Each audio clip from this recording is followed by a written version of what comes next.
share with us, you can say. And also you can remain silent. Okay, Aruna, from where are you? Yeah, actually, I work as a procurement and contract specialist in Mahavali Water Security Investment Program, which is Uh-huh. a civil infrastructure project. Its main objective is to convey water. It's irrigation project. Yeah, I Mm-hmm. passed out from University of Morocco as a civil engineer in 2002. Okay, 2002. Yeah, yeah. And although it says a project, you are a permanent employee in this Mahavali, whatever this department or not? It's a No, project. I'm actually Uh, consultant. I'm in the consultant team. consultant. Yeah. Okay. Okay. So how you do not or you were not affected by this whatever this crisis and all, or it is apparently everybody has been affected, even the Yeah, friends and all, or yes, oh, no, yes. partly actually, partly Uh-huh. some of our projects we have several contract packages, Mm-hmm. and some of the contract packages on hold now because there's no Uh-huh. fund, and Uh-huh. the packages already commenced, and those packages are continuing.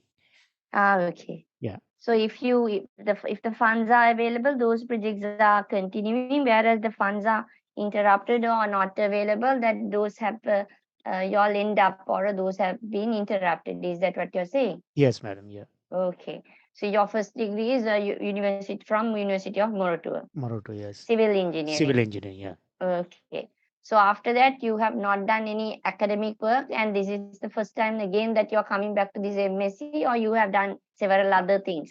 I When it have done comes to academic, yeah, several. I have the PMP certification and uh-huh. chartered qualified, and also previously I completed a postgraduate in structural analysis and design. This is the second actually Mhm. my postgraduate. Okay, Right. okay. So welcome to the class. So, Thank you, madam. yeah, Chandim, can I have a very quick and a brief introduction about you? Okay, I am Nishan Chandile, Mm-hmm. uh, quantity surveyor, quantity surveyor by profession, Mm-hmm. working at KDA Veerasinghe Corporation Private Limited, Uh-huh. and I am from Kuliyavitiya. What is that corporation you said? It's in Kuliyapitiya. KDA, no, Uh-huh. it's in Colombo. Uh-huh. KDA Veerasinghe and Corporation. It's a civil engineering. Uh, it's It's kind of a firm. yes, it's a firm. Uh-huh. Okay, okay. I am working adjoint to the Central Expressway project. You're working as a Quantity surveyor. QS. Okay. So your first degree is also from here, or No, I am from ICBT. you're from ICBT campus. ICBT? Okay. Yes. Mm.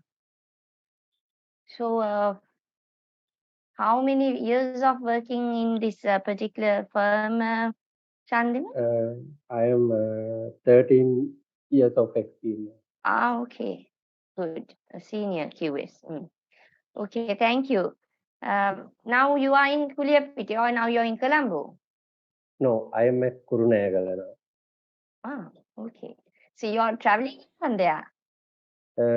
My hometown is Kuliyavidi. Okay. Working at a Central Expressway project now. The site is Okay. at Kurunegala. Okay. Thank you. Uh, who is this Ella Kumbura? What's his first name or her first name? Ella Kumbura. Um, okay, Gayan, you can start.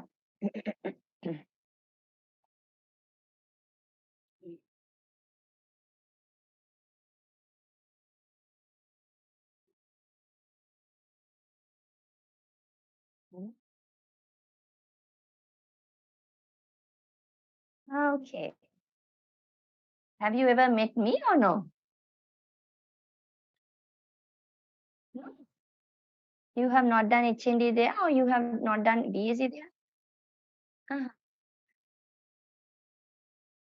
okay. So BSc, you said that you were graduated from BSc. Mm-hmm. So you have not met me. When did you graduate? Was passed out?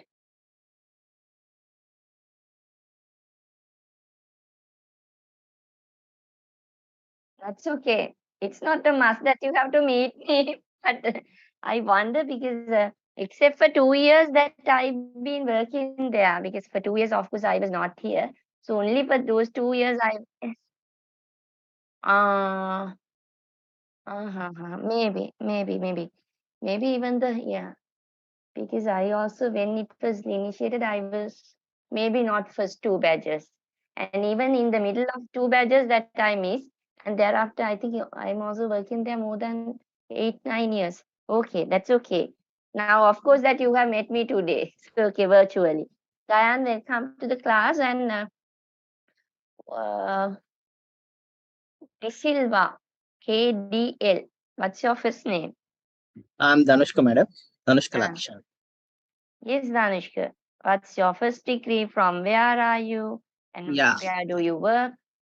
I'm from Nigambu. I'm working in ICC and work as a contracts manager. My first degree is from University of Maratua as a quantity surveyor. Okay. You're a friend of Guyana, no? And yeah. You both enroll together. Huh? Yes. So, who is Disana?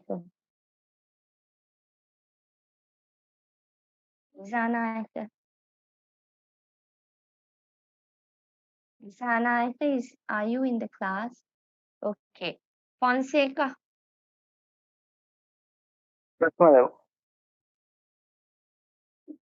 Hello, Yes. What's your first name? I'm Pujita Fonseca.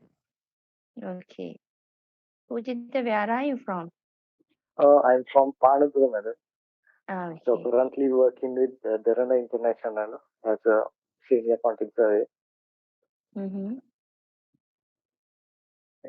So I'm a BSc content surveyor and also I'm a member of fostering estate for content survey. BSc from where? Sorry? From where did you get this BSc from BSc? it is from ICBT actually, but when I was at Oman, I followed BSc. Okay. Okay. Pujit. Thank you. Okay, Jayala.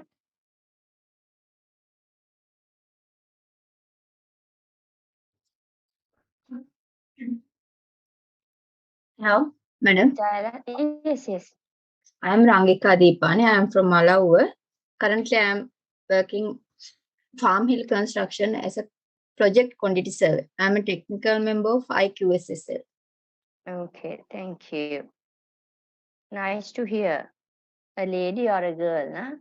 So but generally the badge is full of gents and the boys. Is that correct, Rangika, or not? No. Sorry, ma'am.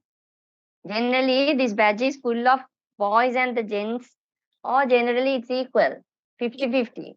50-50. Okay. Jagan. Sorry, Jayasena.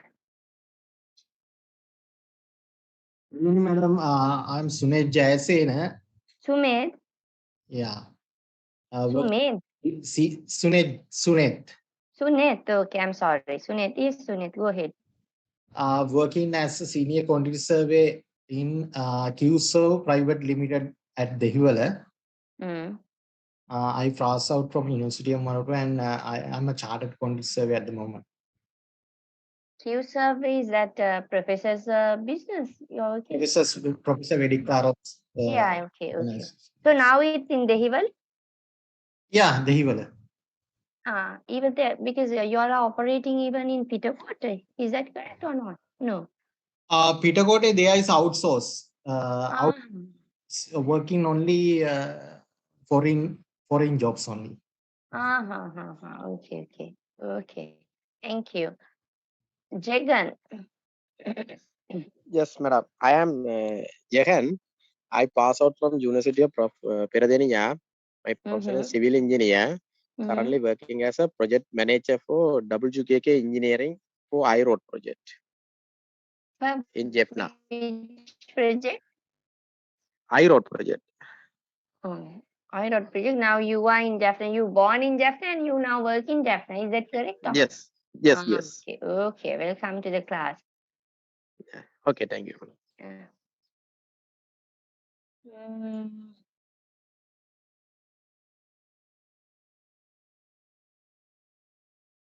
Kaushalya or Kaushalya? Okay. Is Kaushalya? My name is Tanuja and I am Kaushalya. I'm from Nigambu. I'm working as a quantity surveyor in Perigi Engineering Private Limited, small scale construction company. And I'm a technical member of IQSS. Okay. Thank you. Covington. Sorry, Covington. I'm Covington from Jaffna. I am currently working at Maga Engineering Private Limited in the IROD project, Jaffna. I have passed out at University of Wolverhampton, UK. Okay. So you are a friend of Jagan? Yeah. Okay. You both are working together? Colleagues? No. Different packages. projects. Different projects? Well, Yeah, IROD projects, but different packages.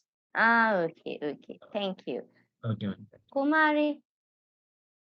I am KPRW Kumari. I am a civil engineer working at the Urban Development Authority. I am a developer here. Okay. Now, what happened to the projects, Kumari, these days? Is that okay that I'm asking that question from you? Huh? Sorry, madam. Do you have any idea what's happened to the project? Which project are you in charge of? Is that okay that I'm asking? Or you are in charge of a particular department or a division? Yeah. You I am engaging in the housing project of the Urban Development Authority, the high-rise building, middle income and low income category houses in Colombo and Colombo suburb areas. And this situation, most of the projects are suspended due to the financial crisis in Spain. Hopefully that you all are going to start it near future, I guess. Yes, we have In now May. we are planning to way forward methods to start the recommence the construction work after the new year. In May. Yeah. Okay. Okay. Welcome to the class again, Kumari. So you are placed in like you are traveling here and there, or you are placed in that UDA, basically. Yes, office Batharamolla. I am daily traveling from the city. Okay.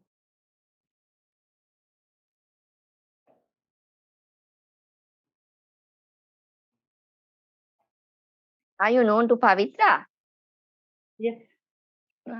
You work together or? No, she is in the 27 department in the UDA. You are in it's a civil engineering, is that correct? Engineering, I am at the housing division of the UDA. Okay. We have separate division of the 27. She's I think she's in charge of the division. Okay.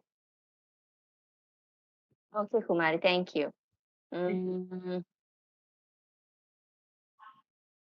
is this KYNTRACFA? Cannot read 229500C.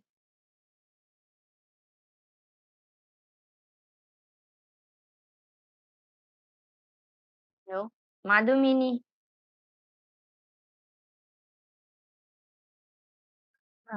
Hello, madam. I am Madhumini, working Yeah, at CCB as a quantity surveyor. I am a technical member of IQSS. Working at? CCB. Central Engineering Consultancy Bureau. Construction. Okay. Okay. No, I heard CSCT. That's what I asked. Okay. Okay.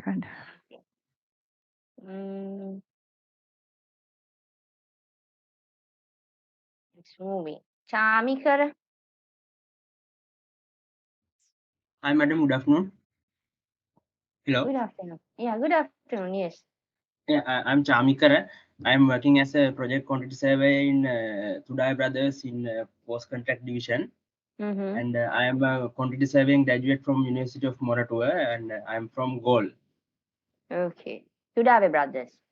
Yes. Okay. Yes. Thank you. Munasinghe? Madam, I am Harshita Munasinghe. Yeah, Harshita. Yeah, working as a contract manager, Abbas Engineering Private Limited at the moment. Okay. Thank you.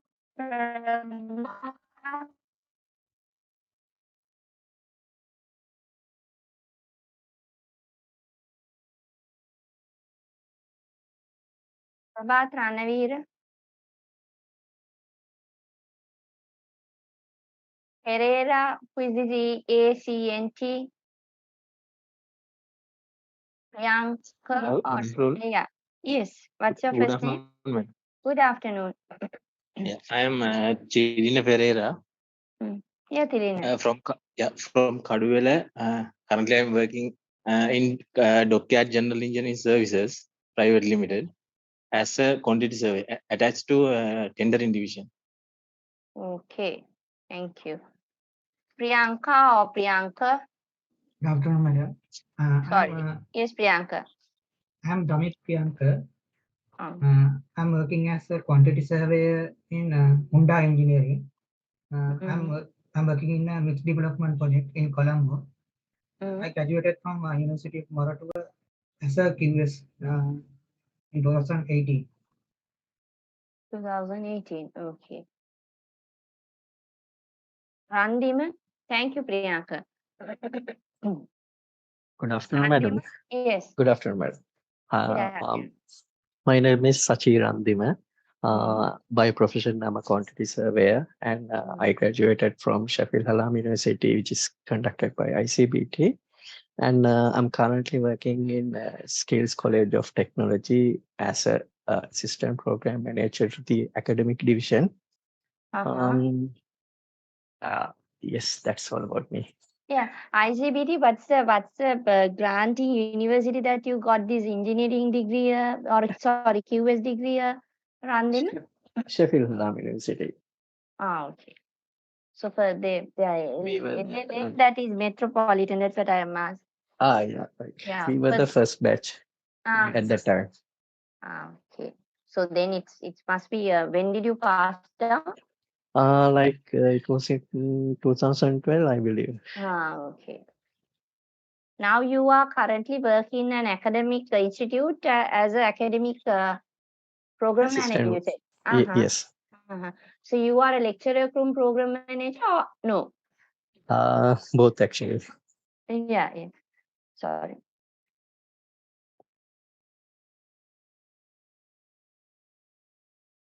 Okay. Thank you, Randima. Somavir. Good afternoon, madam. Yeah. Madam, I'm Nalinda Somavira, graduate from University of Moratua as a quantity surveyor. So now I'm working at Road Development Authority Design Office, Kandy. I'm from Kigol. Okay, thank you. So is there anybody by any chance who has been taught by me? No. In Moratua? No. No, that's okay. Okay. Anybody wants to know anything about me, or we'll just go to the slide? Madam, I am Prabhat Ranavira. I'm as Deputy General Manager Engineering. By profession, Chartered Civil Engineer. Okay, I'm sorry, I missed you. Is that correct? I missed to ask a question or okay. Okay, thank you. Anybody who missed? Yeah, Madam, I am Nia Sriskandaraja. Passed out from University of Moratua in 2017 and currently working as a quantity surveyor in Road Development Authority. Yeah, what's your first name or a call? How can I Inia. call you? Inia. Yeah. Okay, Inia. Again, I'm sorry that I missed you too, Ned. Yeah. I missed your yeah. Thank Okay, you. Inia, you are working as a QS in What's the institute or organization? Road Development Authority. Ah, RD. RD. PD office. Yeah, the Somavir, the last before. Okay. You also work. Which office you say? PD office. PD office, Eastern Province. That is provincial. Provincial Director's Office. Director's office. Okay. Yeah. Okay. Welcome to the class, Inia. Thank you, ma'am.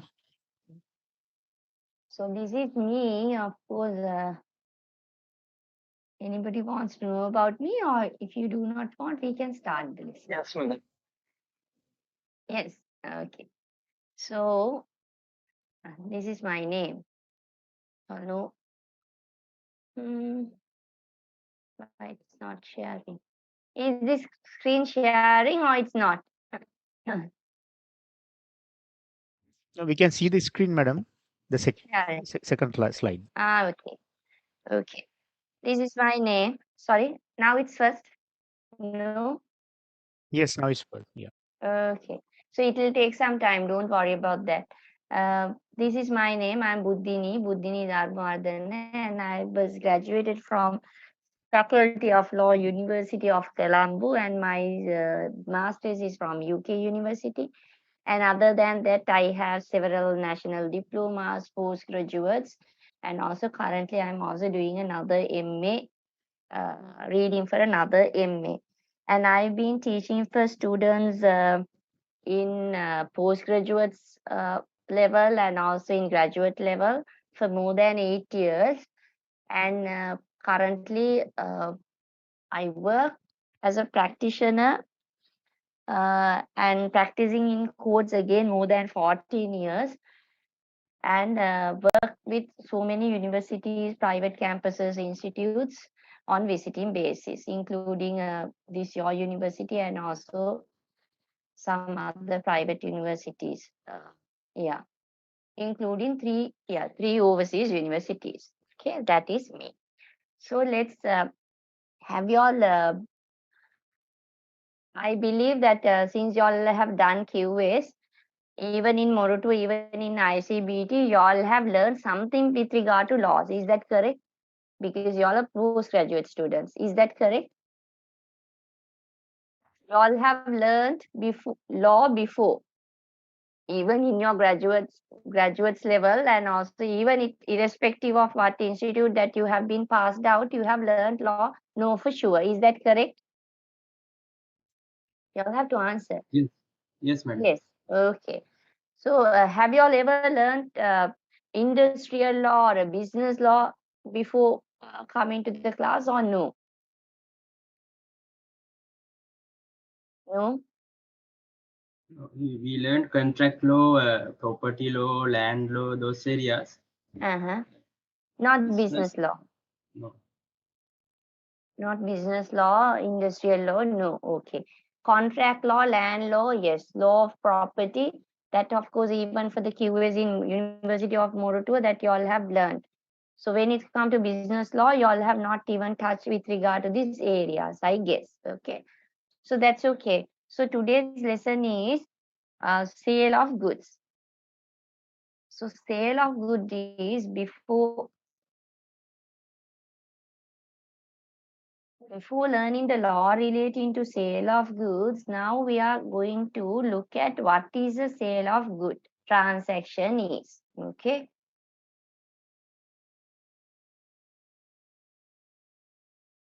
I trust that you can see what I'm typing here. Is that correct?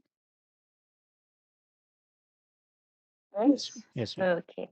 So one student said, because I cannot see, because I'm on the screen, I cannot see this who has answered that particular first question.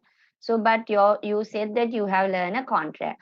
So there is no argument that we are not talking about what's a contract, but let's see what's a contract of sale of goods.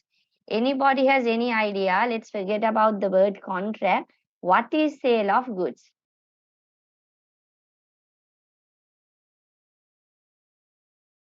Anybody has any idea what's a sale of goodies?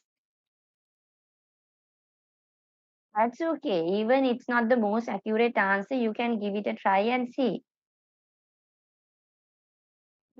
Anybody has any idea or anybody wants to guess what's a sale of goods is? Just look at two words and see what is this.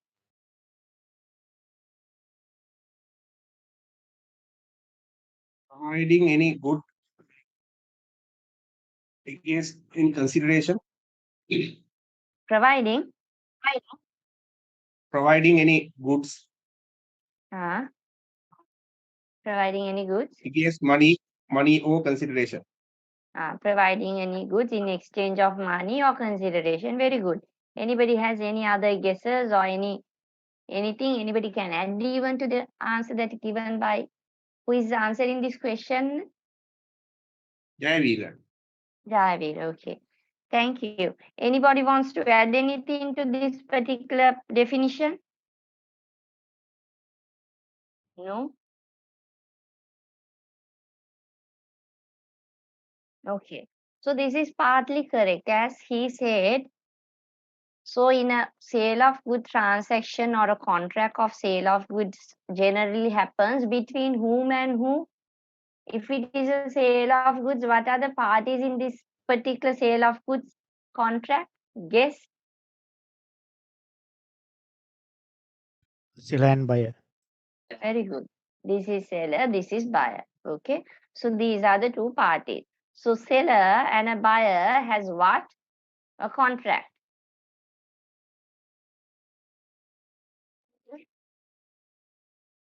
What happen is buyer gets what? Buyer gets what in a sale of good? Okay. You Randim.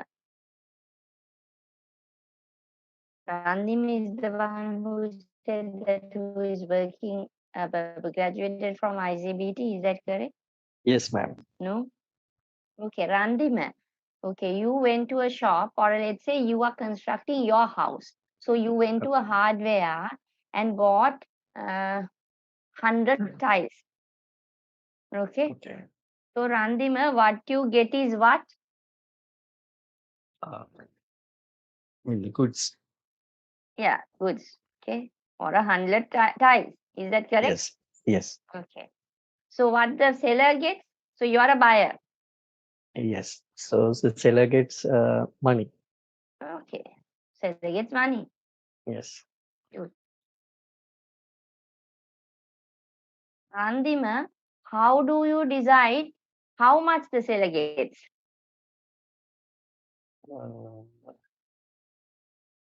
You give him a money as you wish, or he will ask the money whatever that he wants, or how do you That get is that is based on the agreement what we had before do the transaction. No, take that simple specific example. So you get that good. Your answer is correct. That is very general answer. But now in this specific instance, you got the goods 100 tiles and he gets the money as you said. So how much the money would be decided on what basis? Do you give him the money that any amount that he's asked for, or what's the amount that you're giving? The reasonable or the market price. Okay, not the reasonable, of course. So if it is a tiles, you are giving that from your end, that reasonable is that 1,000 rupees. Is it okay that you are giving 1,000 rupees? Do you think that the seller would accept it? Obviously no, but obviously no. So what is the exact amount that you are giving is what? The market price. Yes, price of the good. Okay. So this is what is known as a contract of sale of goods, where there is a contract, the buyer gets the goods, and in exchange of what the seller gets is the consideration, and that consideration is the price of the goods. Is that correct? Okay. So that for us in the sense, even in Sri Lanka, even in the UK, we have sale of goods ordinance. Now, of course, UK ordinance has been amended several times, that this is our initial ordinance, okay? Again, based on the English law, which has been enacted in our country. So the section 2 of Sale of Goods Ordinance defines a sale of goods is a contract of goods whereby the seller transfers or agrees to transfer the goods or the property in the goods to the buyer for the money consideration called the price. Is that correct? Now, according to the example that we have taken, is that correct? Sale of good is a contract. Okay. Now, seller transfers, or we'll forget about this. We'll discuss with regard to this later. Seller transfers the goods. Even the forget about these property words. Seller transfers the goods to the buyer for what? For money consideration. What is the money consideration? That is the price. Is it clear or not? It's clear. Okay. So now we are moving to why this definition contains two different words. Seller transfer or agrees to transfer.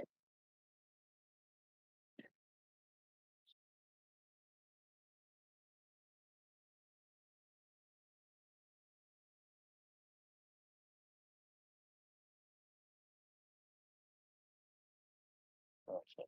What happened is that Ranindu, okay.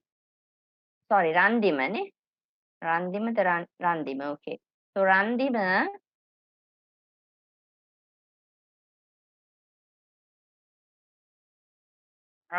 went to the hardware and bought the tiles, and the money has been given by him to the seller.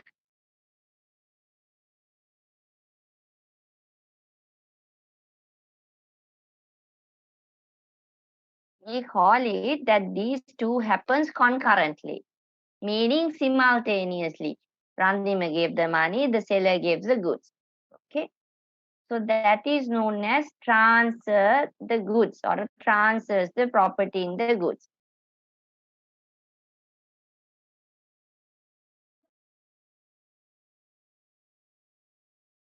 Okay. Now let's assume next day, as his house is under construction, Randima wants to buy 150 cement bags. Okay. So he went to the shop, the same shop, and gave him the money, and the seller gave him 150 cement bags.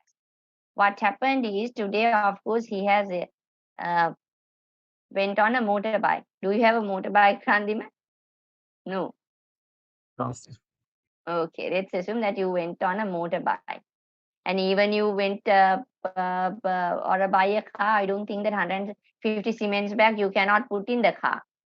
So the seller said, of course, I can give you a transport facility.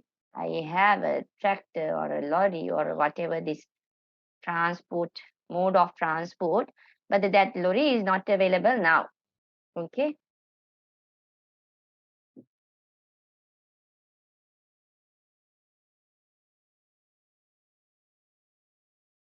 Because of that, seller said, you give me the money and I will give you the goods later. When this particular transportation or whatever that my vehicle comes. Okay. Now what happened? Randima gave money to the seller, whereas seller agrees to give the goods later. Is that clear? Is that clear? Yes, madam. Okay. So the sale of goods definition covers, or a sale of goods act cover law pertaining to sale of goods, and also we call it, actually this is a sale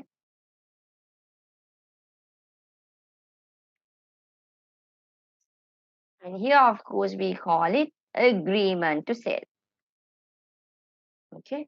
So you gave the money and agreed to sell, but still that has not completed. Okay. So the sale of goods definition covers not only the sale, but also an agreement to sell. So property in goods is actually, this is a legal jargon or a legal term meaning the ownership of the goods together with the goods. Okay. So that is, if you are so confused about this word property, that you can, for the time being, you can forget about that.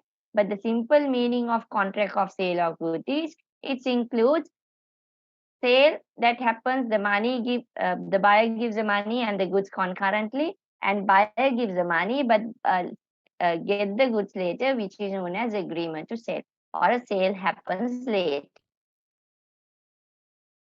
Okay, so both are covered by the sale of goods ordinance. Is that correct, or is that clear? Clear or not? Yes, madam. Okay. Okay.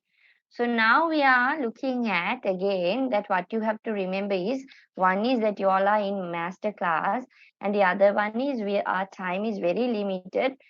Although that happens even in your bachelor degrees, that although the topic said that these are things that you are supposed to cover, we are learning at the lecture or during that limited number of hours only the basics of what we are supposed to learn. Even so, this happens here too. And you have, I think, 6 or 4 lectures done by me, where I have to cover sale of goods, law of agency, business organization, etc. So we'll discuss the basics about the sale of goods, and for that, of course, that you all can go to the site and even download this particular act, Sale of Goods Act, and you can even read that act and get an understanding about the provision or the sections of sale of goods. Okay, but we'll be discussing the basics of this sale of goods. So this is the act. Of course, maybe you will find out the PDF version too.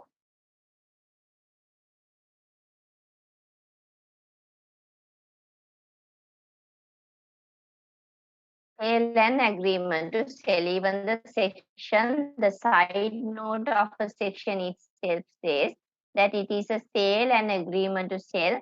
The both are covered by this definition. Okay. So now we are moving to formalities of contracts. Why we are talking about this? Because that formalities, according to the section 4 of the sale of goods, is applicable in this sale of goods contract too. So when it's come to the formalities, now you all said that you all have learned law of contract. Okay. So contract. Okay. I trust that each and everybody in the class has learned law of contract before. Is that correct? Is my assumption is correct or not? Correct, madam. So who answered correct? Is that Aruna. Arun? Arun is the one that I spoken with. You are the one who I have spoken with you first, Ned? Yes, madam. Okay. Aruna, what's a contract? Okay. Do you have any understanding or idea how a contract can be formed? Or in other words, whether there is a form of contract, a specific form of contract? There's no specific form of contract. Mm-hmm. Can contract happen verbally? Yes. Good. In writing? Yes. And combination of both, partly oral, partly in writing? Yes, again. Yes, and also even impliedly. Yes. Okay. Likewise, since are there any this is an additional point. Are there any exception to this rule? Every contract can happen verbally or not? There are contracts. It's not good happening in verbally, like complicated, like construction contract. Mm-hmm. Always better. Okay. Yeah. That is for the convenience of the parties or to the proof. Yeah. But although we say that the contract can happen verbally, subject to exception, even the law does not recognize if there are contracts which happens verbally when it's come to the immovable property. So if it is a immovable property, Aruna, even you like it or not, you have to have a contract in writing, and also you have to fulfill or satisfy the other formalities as well. Notarially attested, witnesses should be there. Can you all remember that you all have learned in land law, I guess? All those. Yes, No? madam. Yeah. Okay. Yes.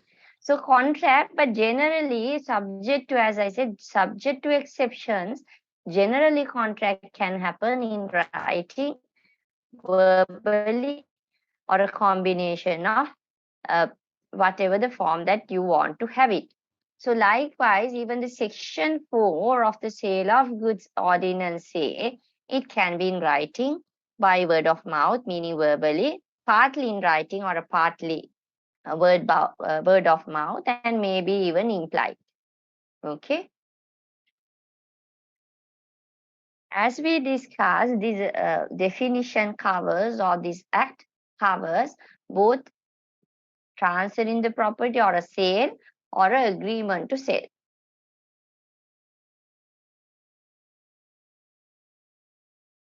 Now tell me, is there any difference between this sale and agreement to sell?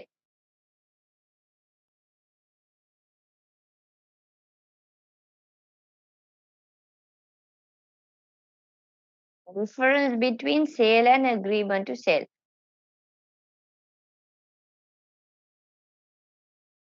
Aruna? Now what's the difference between the sale and agreement to sell? Yeah. Sale means product is received already to the buyer, Mm-hmm. and sale agreement to sell means the product is not reached yet to the buyer. Okay. As he said, the product has the buyer, buyer has not received. So shall we use the goods? But Goods, yes. yeah, the buyer has not received the goods yet. Here, of course, buyer has received the goods.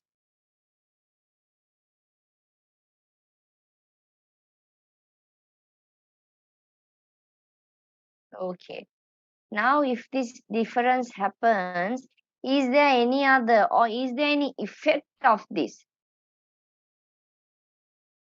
Or both are the same?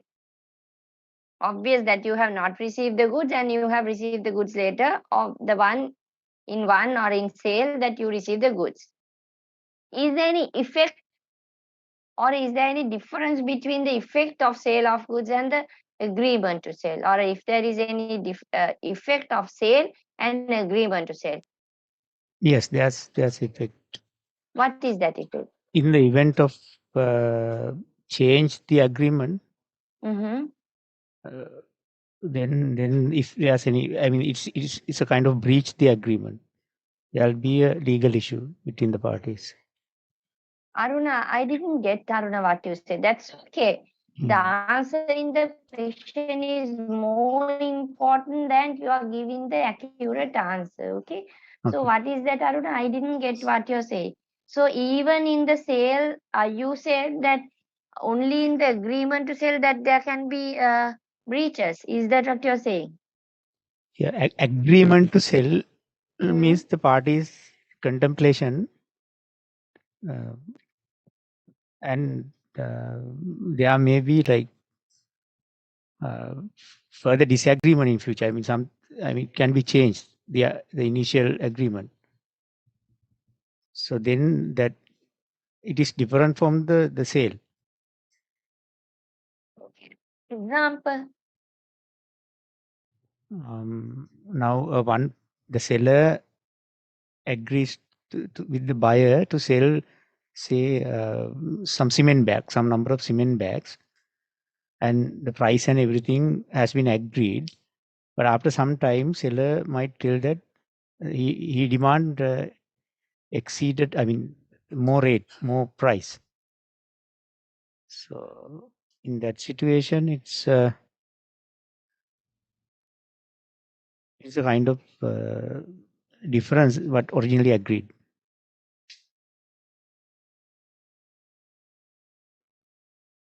What you're saying is that the seller agrees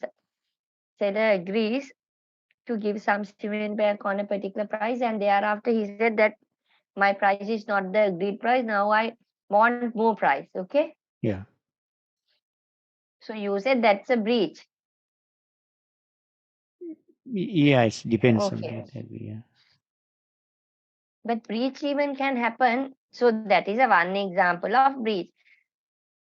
But a breach can even happen in a sale, Aruna. Let's say that Kaudar boy, what's that? Randima. Okay. Randima got the goods, the tiles, and he paid the money. But later he realized that tiles are not of good quality. So that is also a breach. So the breach can Yes. happen even a sale, although the different types of breaches. Yes, madam. Yeah. Yeah. So I trust that this is not exactly the difference of the effects. Is that correct? Okay. Thank Yeah. you. Please, Yes. thank you that you have give it a try and see that whether it works or not. So effect is around here. Mainly, why this law distinguish between the sale and agreement to sell is the risk. What is this? Oh, I have the first one. When Randima bought the tiles, I'm sorry that my voice is also not. I think these days that everybody knows that there is a different kinds of colds and the coughs are all over and in every nook and corner, and I also have that type of a whatever that difficulty. So sometimes, so bear with me. Sometimes the voice changes and the cough in and off, so you have to bear with me.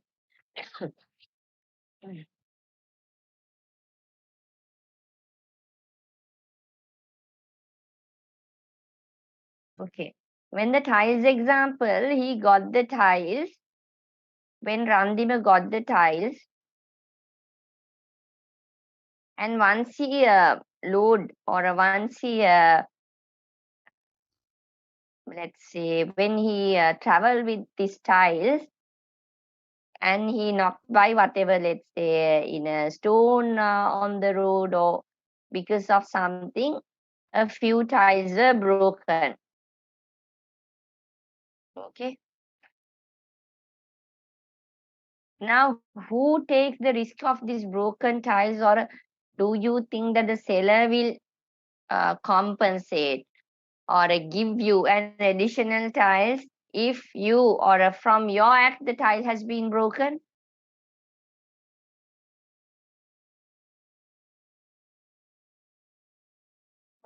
A few tiles were broken. So who has to bear the loss? Aruna? Yeah. If Randima got the tiles and he went. So the yeah. sale completes. If in the middle of whatever transporting or he transport his tiles, maybe tiles are in the car and it got broken. So who should bear the loss? Randima. Randima. So the risk of the goods is with Randima. Because of that, he has to bear the loss. Yes. When it's come to the cement bags, until and unless he loaded and give it to or hand over to Randima, the cement bags are in the possession of whom? The seller. Is that correct? Is that, huh? Excuse me, madam. I didn't hear the last bit. Sorry. If the cement, when it comes to the cement bags, he didn't bring the cement bag because he do not have the transportation facility. So because of that, the cement bags were in the possession of seller. Is that correct? In his Yes. hardware. Yes. Okay. Once whatever the tractor or a lorry reach, that this whoever the sellers, laborers or the workers were loading the bags. Mm. And what happened is, due to a negligent or due to somehow the bags were damaged. Mm. Yeah, seller is Or a responsible for that. yeah, who is Yeah. responsible now? The seller is The responsible. bear, the loss should be borne by the seller. Yeah. Because risk is still lies with the seller. So that is the main difference. Now, is that correct or is it understood? There are so many other differences, as you said, that the goods have been delivered or not. But that is the main difference when it comes to the sale and agreement to sell. Is this clear? Yes, madam. Okay. Now we'll talk about, okay, before moving to these rights and the duties,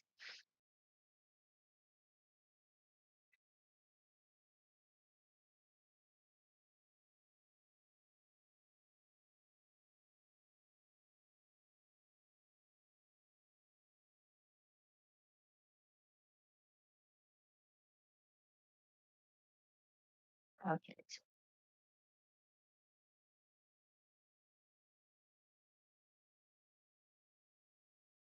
Now we are defining, now we know what's a sale of goods and we now know the difference between the agreement to sell and a sale.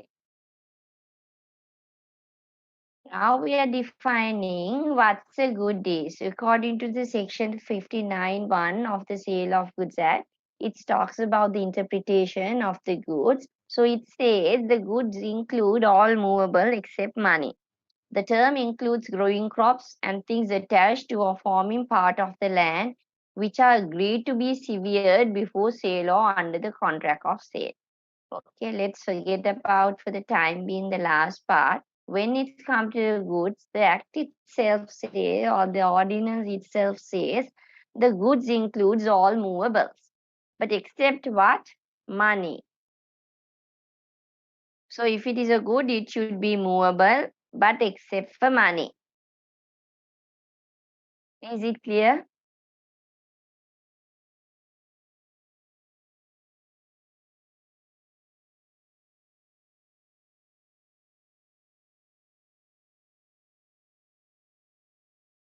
Inia, is this clear? You all have to talk. Yes, madam, it's clear. Okay. So my next question is,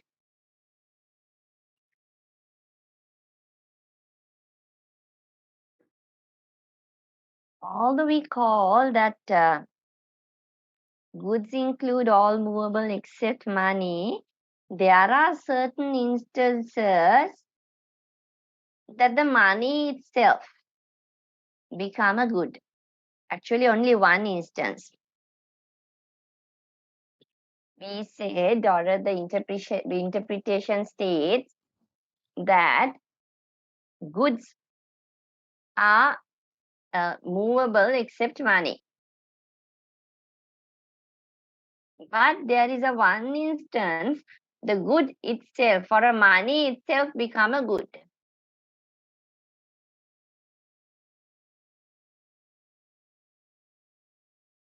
Do you know where?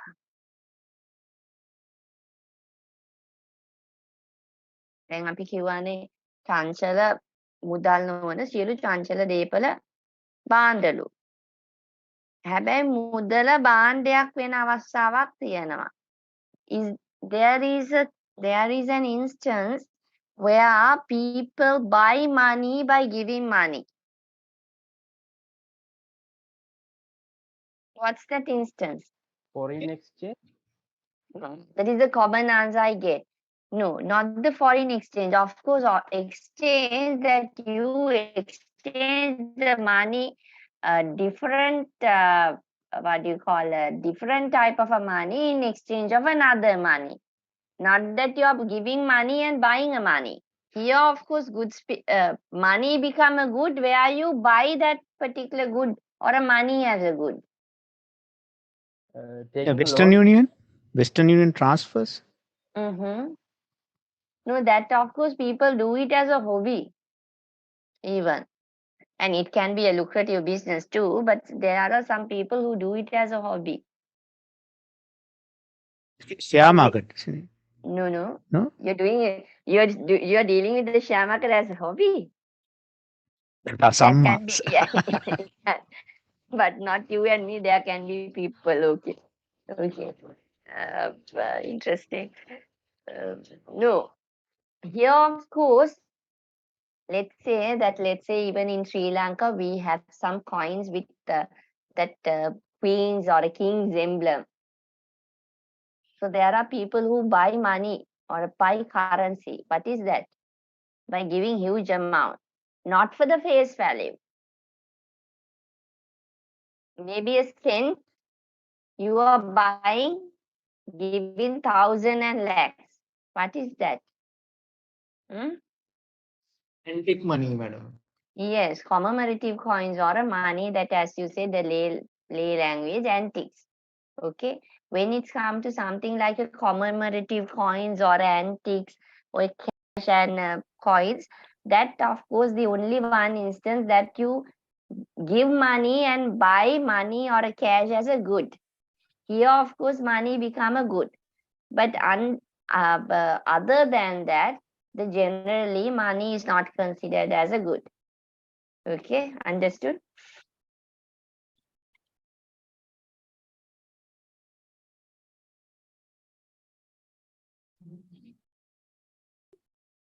Now, goods include, as we said, that all movable except money, and it can be growing crops and also things attached to or forming part of the land, but it has to be detached from the land when it is or when the sale happens.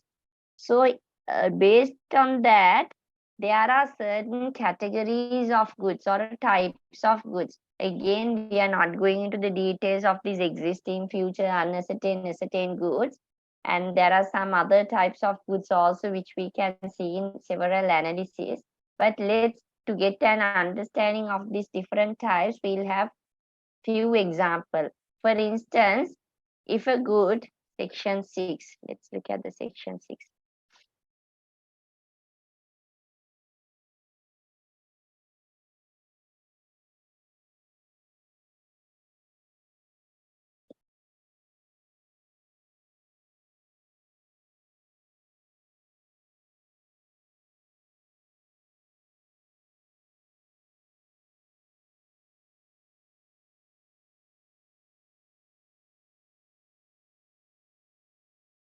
Okay. Can you see this section 6? Can you see the section 6? Yes. Okay. Aruna, can you read this loud? Okay, madam. The goods which form the subject of a contract of sale may be either existing goods owned or possessed by the seller, or goods to be manufactured or acquired by the seller after the making of the contract of sale. In this ordinance called future goods. Okay. According to this, now how many types of goods that this section talks about, Aruna? According to these sections, how many types of goods that the section talks about? Read it carefully and understand. Anybody else?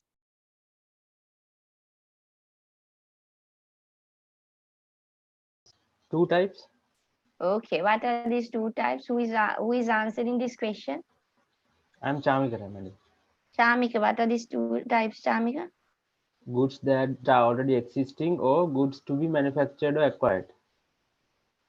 Okay. So if the goods are already existing, it is known as what, Chamika?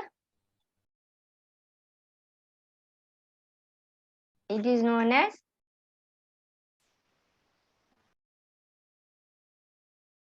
Chamika. Existing goods. It is known as existing goods. If the goods are to be manufactured or acquired by the seller in future, that is known as Future goods. future goods. Okay, as you correctly said, there can be so many other types, but there are according to section 6.1, there are two types of goods. One is that existing goods.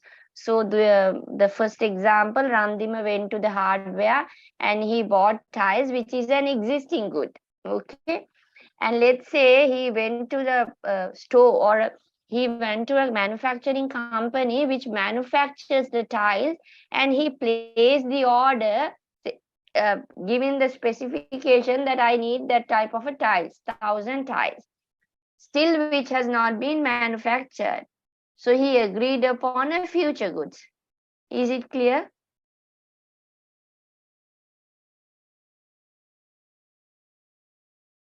Clear or not? Clear.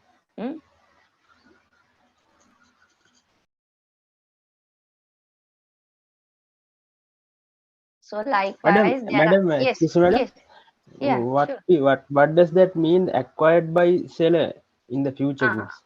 Acquired by seller is, let's say, seller himself does not manufacture, but he ordered somewhere and he got it done for you. Laba gannawa. So still he also has not acquired that. Maybe okay, I'll give you two examples. One is about future goods. One is that you went to a tile manufacturer and ordered something. So he manufactured and he gives to you later. And there is a one particular store where he get down this tile from, let's say, China. But still he has not acquired that.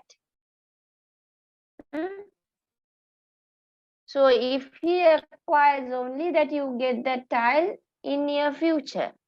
So he himself can manufacture, he can buy, or he can order somewhere and he can acquire it. Is it clear?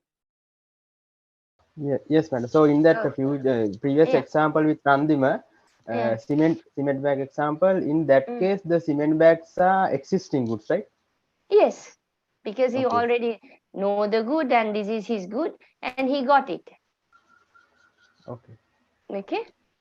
Okay. Okay. Likewise, there is something known as specific goods and ascertained goods. And for that also, there are a number of case laws, because when it's come to unascertained goods, that is also, there are certain definitions that has been given by certain case laws. So if I get a chance, I'll go into the details of this later, but not now, okay? May unascertained goods, ascertained goods, specifics, of course, specific goods, of course, you have no argument what is specific, but when it's come to unascertained goods, there are certain arguments which has been brought by case laws. So if we are going into the details of that, we'll be discussing it later when the time permits. Okay, so I'm skipping these two words. So what you should basically know is there are different types of goods. Different types in the sense, not that cement bag or the what you call tiles, but different types of goods here. Of course, not depending upon the nature of goods, but the type has been classified in on the different basis. Okay. Sorry.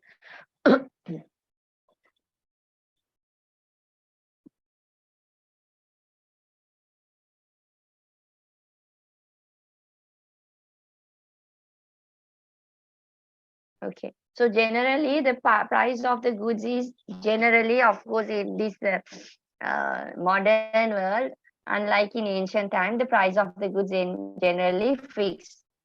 But if it is not fixed, what the act says is the reasonable price should be given. Of course, what is reasonable then again, depending upon the facts and the circumstances. But of course, now as Randima, or the first one who has answered that particular, yeah, Randima, I guess. So although he thought that he will be giving a reasonable price, of course, in today's context, we generally give the price which is fixed.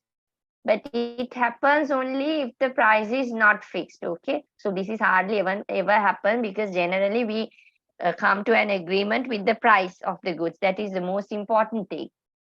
So, but the section also said that in the absence of a fixed price, the reasonable price should be given. What is reasonable is depending upon the facts and the circumstances of that particular case. Okay, so it has to be decided on the case basis. So what's not amount to a sale is, for instance, the exchange of goods, barter agreements. So these are of course not considered as a sale of goods.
I will go back to that first slide series later, because we have skipped that remedies and the rights of the seller and buyer after finishing these terms of the contract. Okay.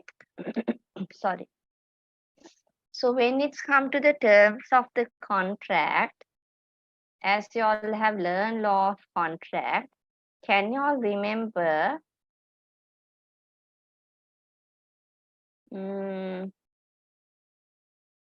sorry, there are mainly two types of terms that which are in a contract.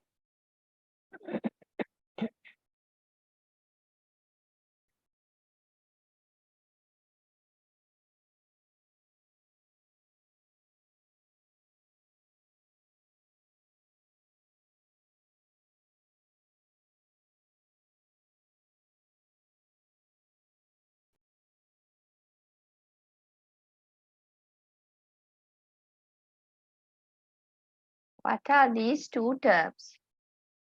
Okay, when it's come to a contract, there are two terms or two types of terms.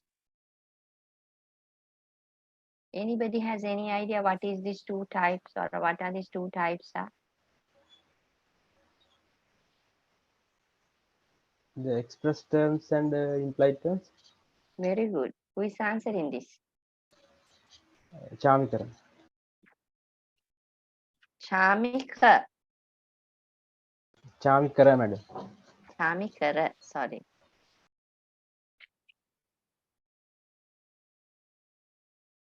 Okay, Chamikara, can you explain it to the class, if you do not mind, what is express terms and what is implied terms? Sorry. Express terms are expressly mentioned in the contract, in the written contract, and implied terms are not mentioned, but they are implied. Very good. All the few words are missing. Very good. Well answered. So express word terms are expressly stated, or we can say it's explicitly stated in a contract, whereas implied terms are not expressly stated in the contract. Sometimes, or perhaps most of the time, it can be implied by the law. Okay, based on the law. So express terms are something, as you said, as let's say when you went to the hardware and if that particular hardware or a shop owner say this is the price of these goods, this is the brand that we have. So he expressly states. Okay. So that is known as express terms. Shamikara, can you have an example for implied terms? We learned in our last semester under contract administration regarding construction, there are two special implied terms, the fit for purpose and merchantable quality. Good. Now you can even teach them. I can have a break 15 minutes and you can teach them what is merchantable quality and fit for the purpose. Can you remember or not? Yeah, the fit for purpose means the good or the product shall fit for the purpose intended. If it is roofing sheet, then it should protect the inhabitants from rain when it's installed. The merchantable quality is it should when we buy the product, it should be in a form that it should not be some old used product. If we buy a washing machine from a shop, let's say the Amro, then it should be a new quality product for the standards, not some assembled product with used parts, something like that. Okay. So of course the first is correct, but when it comes to the second, of course, subject to correction, that is which can be acceptable. Okay, very good. So anybody else in the class that who learned these things before? Shamikara, you said where you learned these? In contract administration, we had one module last semester. Before, yeah. Even in this same course that you all have learned that. Yes, the same course. Okay. So as you said, we'll come to that fit for the purpose and the merchantable quality, which are going in hand with so slight differences. Even when there are cases when there is a breach of this fitness for the purpose, that section is also quoted with the merchantable quality section, meaning that if there is a merchantable quality, that it is generally fit for the purpose. Okay, so these two of course two clauses are go together. Okay, so when it's come to implied terms, there are certain implied terms which has been included in the Sale of Goods Act, SOG, Sale of Goods Act. One is something like this. Let's say let's take an example. Okay.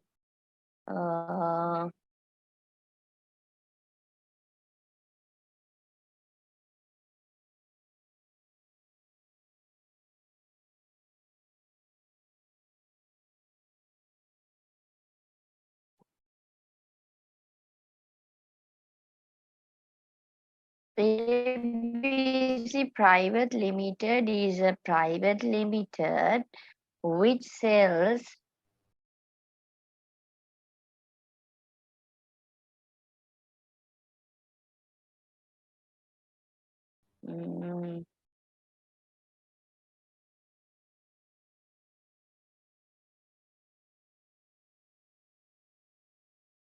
antique design doors, let's say, or antique design doors. ABC Private Limited is a private limited which sells antique design doors. So different types of ancient designs doors, and even this doors are also when you look at it, it's something like not very brand new as you said, but kind of a antique type. So what happened is, okay, this is owned by who?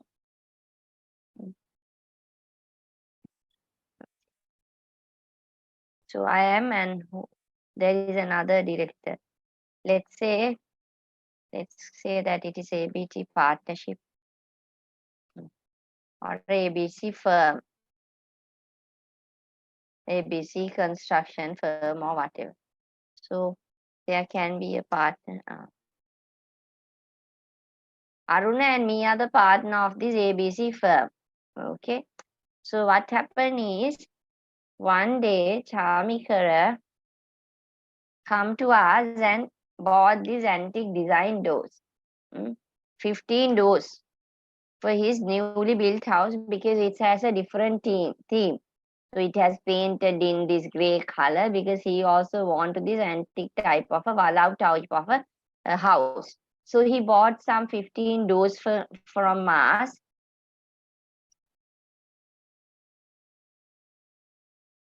And on his way,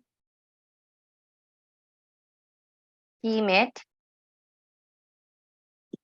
Randima. Okay. What happened is, and Randima asked Chamikara, how are you? And Chamikara said, look, that I bought very nicely antique design doors, 15 doors, very expensive. And I am brought them by my using my transport. I am brought them home because I am having, or I am doing a newly, or I am doing my new house is under construction. And when Randim examined these 15 doors, he realizes that because Randim want to demolish his old house in order to give that, or in order to sell his land, 1 week ago, that what is in that demolished old house, the 15 doors were missing. And apparently it was stolen. And even he lodged a complaint at the police station. But when Randima examined that 15 doors, those doors are exactly the doors that has been stolen, which belong to Randima. Now Randima is claiming the property from Chamikara. And he even brought him to the site and showed, look, the rest of the doors are also same or a similar quality and same type. And Chamikara also accepted the fact that these 15 doors belongs to Randima. Now it's proven, let's say. Now what happened is, as Randima is a good friend of Chamikara, Chamikara returned the 15 doors to him and went back to this ABC firm and claimed money, saying that, look, that you, what happened is, you have sold me stolen goods and I want my money back.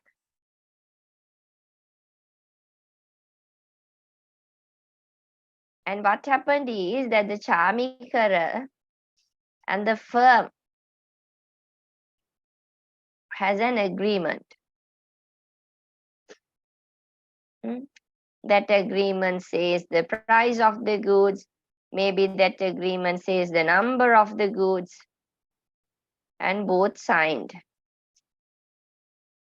Now ABC firm, Aruna and myself showed the Chamikara agreement, said that, look, what is in the agreement is correct.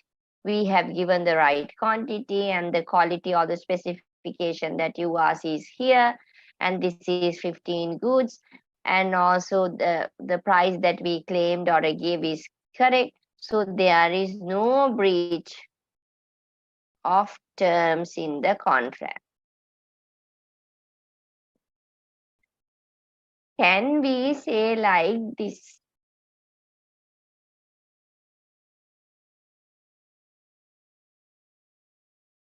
Anybody? Can we say like this? No, madam. No. Who said no? Aruna. Aruna. So if it is not so, why Aruna? Because it is against the law. You can't sell the stolen items. Okay, okay. So then one is that, let's forget about the criminal part. The stolen, of course, there is a fraud involved, there is a steal or a theft involved. So that is, of course, that is a criminal side of a whatever action. So you cannot sell the stolen whatever goods is, as you said, correct. What else? You can't say, or can you elaborate the answer when it's come to the sale of goods?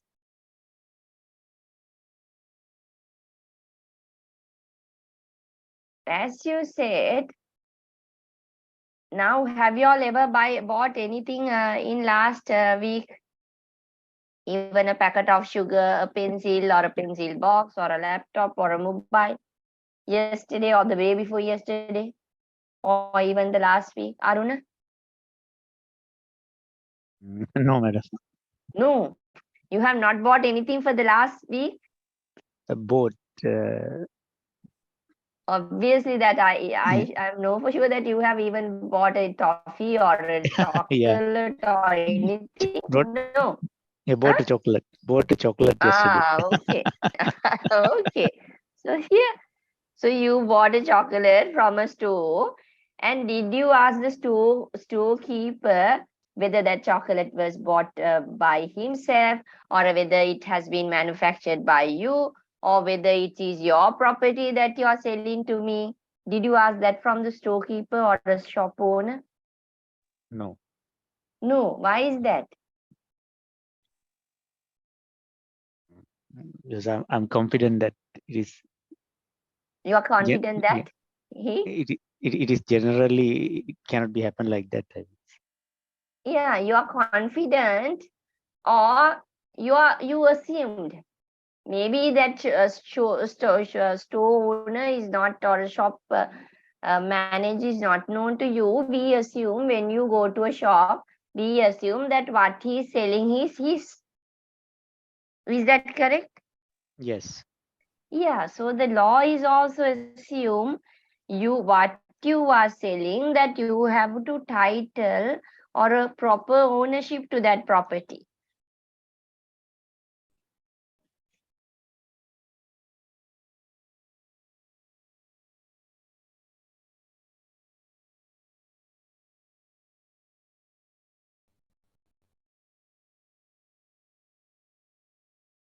Okay. Which is known as implied terms as to title.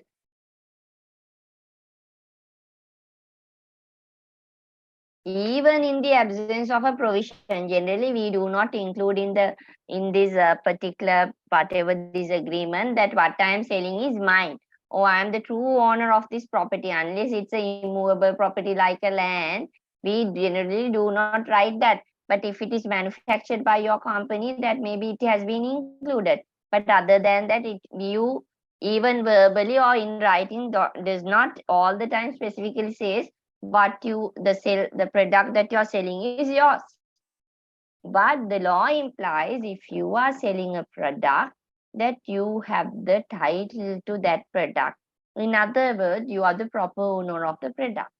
So if I and Aruna said that no, you cannot, we cannot give you a money back. No, we cannot say like that. Even in the absence of the express provisions in the contract, there is an implied term which is known as implied terms as to title, which is included in the Sale of Good Act.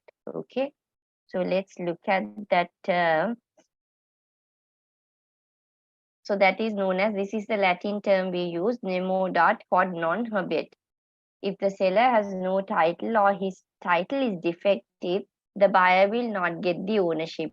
Title or buyer will get a defective title. In other words, what is included in this particular Sale of Goods Act is an implied condition on the part of the seller that in the case of a sale, he has a right to sell the goods, that in the case of an agreement to sell, he will have the right to sell the goods at the time when the property is to pass.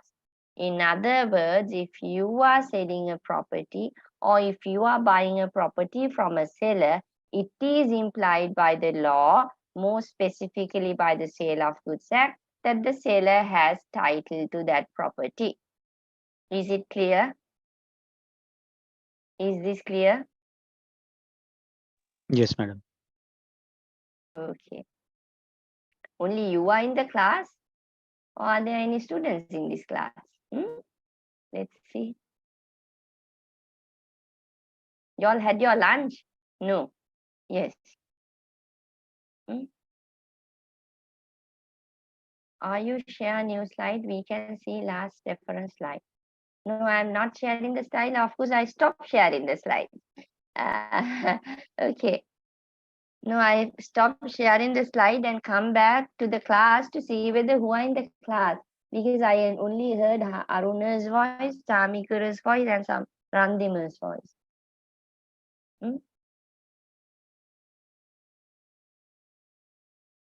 Kumra, what's your first name? I'm sorry for asking it again.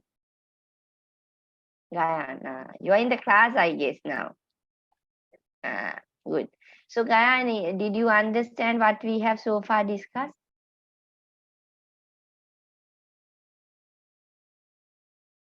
Okay.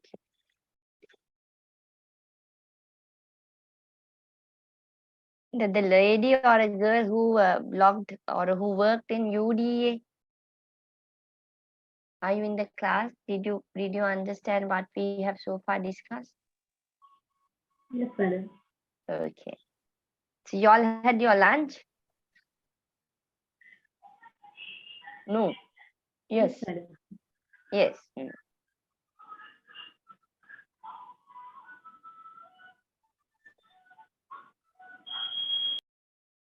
Gayan, can you see it now? Okay.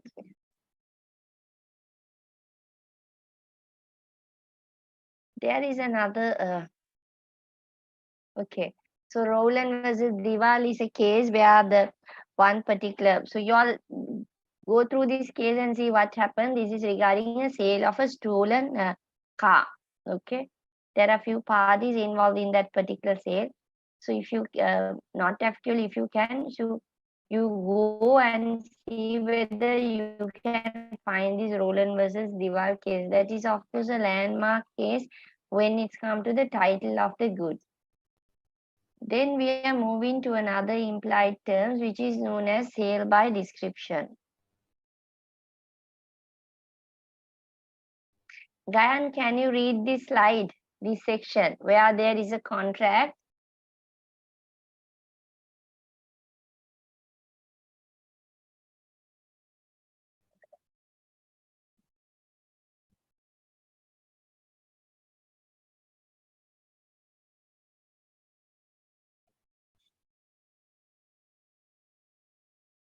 Okay. So what is that, Gayan? If I sell a good by description, like what? Let's say this is US manufactured tiles, this is US manufactured laptop, or something, some descriptions. And if I say these are the things, or I describe the good specifically and sell it to you, that particular good should be manufactured in the USA. Okay, that's what it says. If you sell that particular goods by giving a description to the buyer, the seller has to make sure that the good should be correspond with the description. If it is not so, it's a breach of implied terms in the Sale of Goods Act or Ordinance. If the sale by a sample, okay.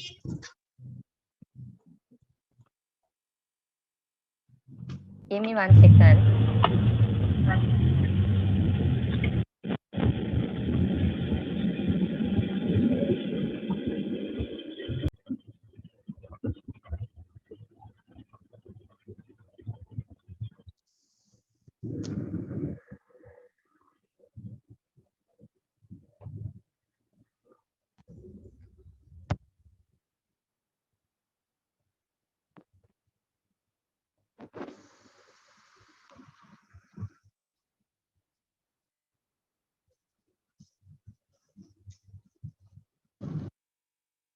Okay.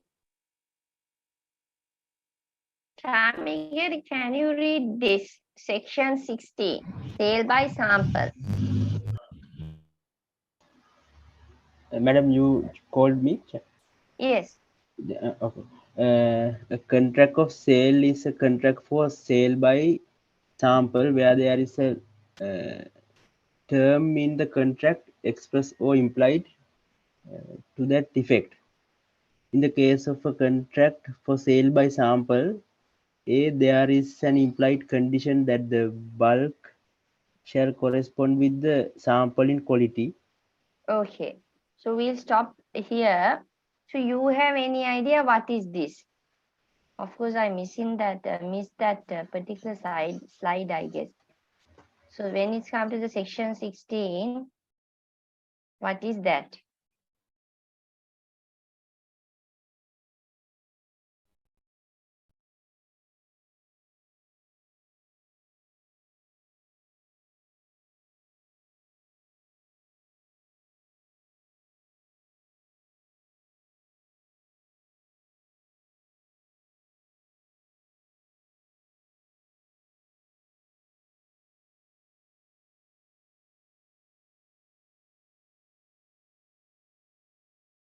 What is this? Anybody else?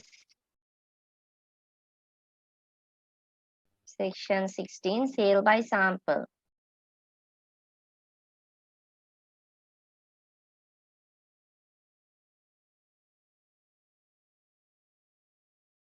Okay. So at the end of this, when are you going to finish this MSc, Chamikara?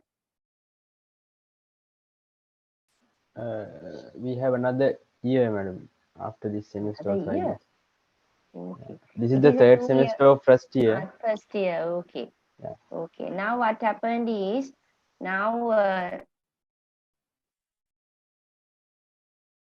Chamikara, of course, let's say at the end of this MSc, that you all have decided to, after finishing your assignments, dissertations, exams and everything, that you all have decided to go where? A trip on, or to where? Hikkaduwa, let's say, or a very big trip, and or let's say a get together.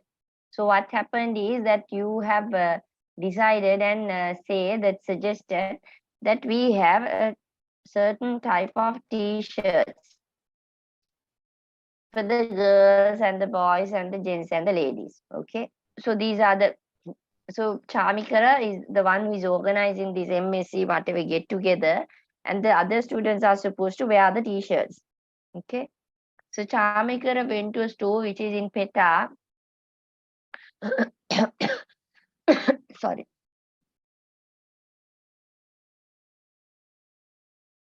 And there is a shop. He saw that there is a particular kind of t-shirts in that shop.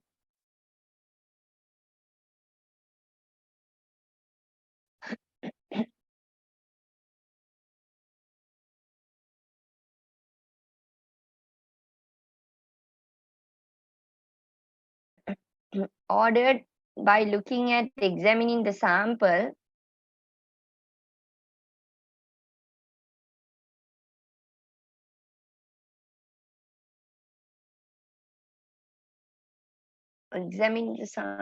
he ordered, let's say he has a chart with him, maybe 12 small size, 15 medium size, XL, large.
I'm sorry.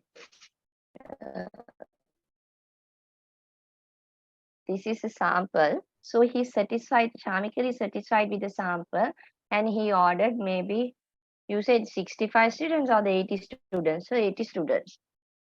Okay. And what happened is that the sample, the bulk was ready, and he went to the, let's say, the store, and the person, that the manager has given him this 80 bundle of t-shirt sample in a box. Okay.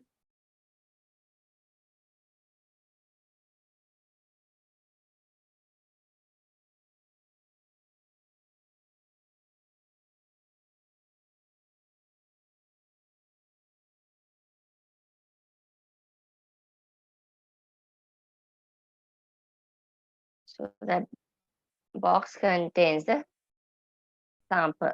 And when they went and opened the box, he realized what or which has been shown as a sample is not what is contained in that particular box as a bulk. Sorry. Okay. Which is known as the bulk has not correspond with the sample. In other words, there is a breach of section 16 of the Sale of Goods Ordinance if this happens. So there is always an implied term that if there is a sale by sample, then the bulk should correspond with the sample. Even if you have anybody that who is actively engaged in this construction project, something like that, ordering goods with let's say companies and all, tiles, cements, lampshade, etc. Anybody in this class? Is there anybody that who works closely with the shop owners or the companies to buy products or the purchase products? No? Nobody here? Okay, let's forget about that. Even I do remember, if I go to a tile shop where the tile sells, that we generally look at the sample and order it through or by way of a sample. And it's obvious that if the sample or if the bulk comprises of 1,000 tiles, we not in that particular store, we not take it out one by one, the tiles, but we assume that what the store or a shop manager has shown as a sample is included in that particular boxes. Is that correct? Is that correct? Aruna? Yes. Okay. So that's why the law also recognizes if there is a sale by sample, the bulk should correspond with the sample. If it is not so, it is a breach. Is it clear? Is it clear or not? Yes, ma'am. Okay. But when it's come to a sale by a sample and a description, read this, Aruna. What is this? If the sale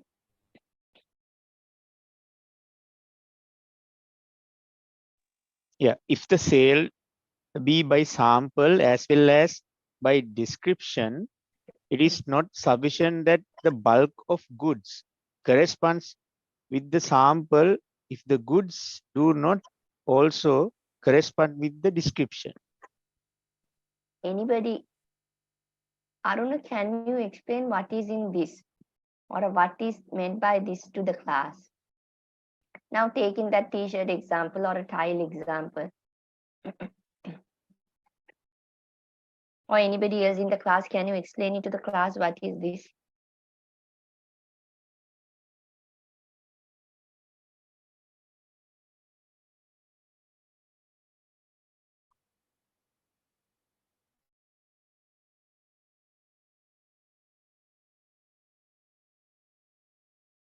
It says that if the sale is by sample and also by description, the goods shall correspond to both.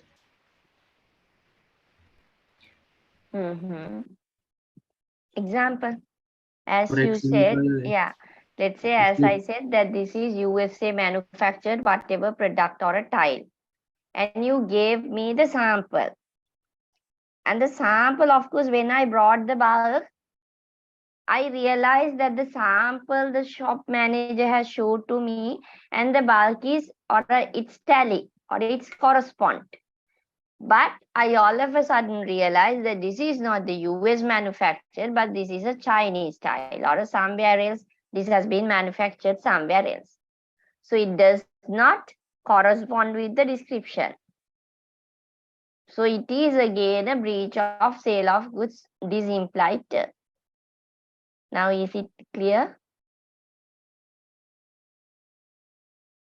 Yes, Yes. madam. Okay. Now,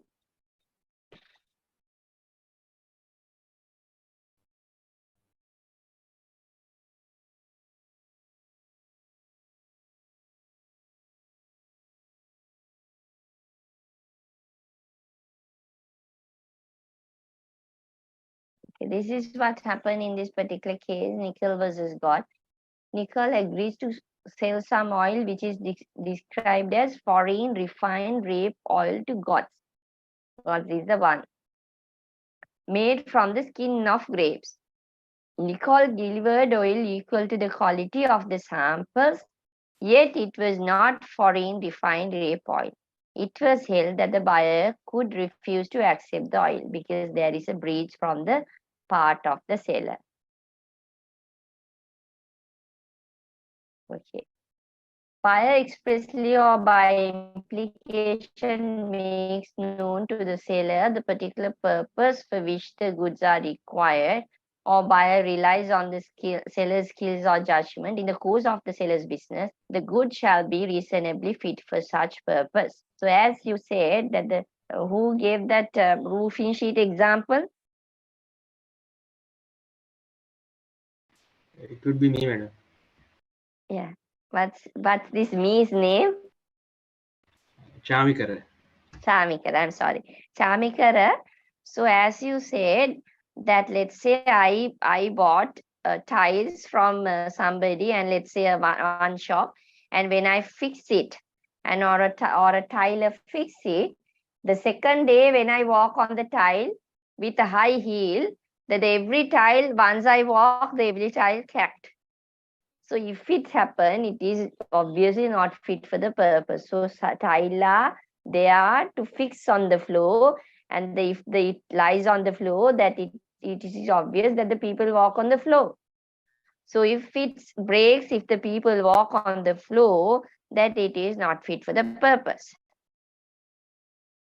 And as you said, the other word is merchantable quality. So if one is breached, generally the other one is also breached. When it's come to the case laws, also the judges cited both words when they are citing or giving the judgment, saying that the goods are not fit for the purpose and not of the merchantable quality, which is in the same section. Okay, so that is again, there is a landmark case which is known as Grant versus Australian Knitting Mills, very famous case. What happened in this case was, the Grant is the plaintiff of this particular case. He bought woolen undergarment from these Australian knitting mills.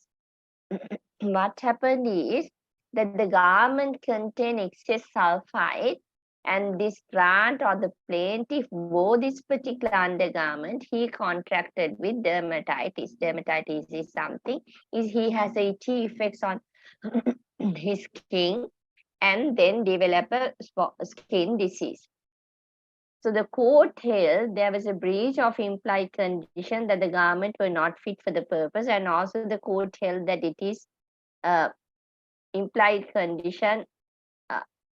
So it is of course not mentioned here, but it was there in the judgment, and it is a breach of merchantable quality too.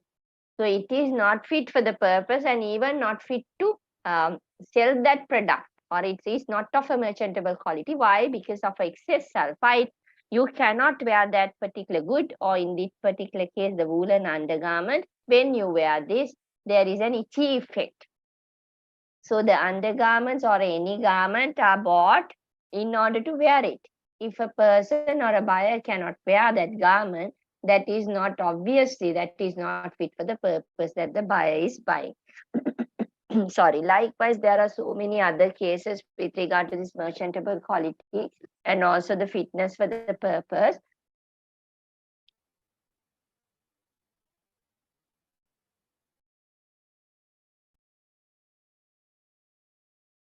One is that which is known as what do you call it?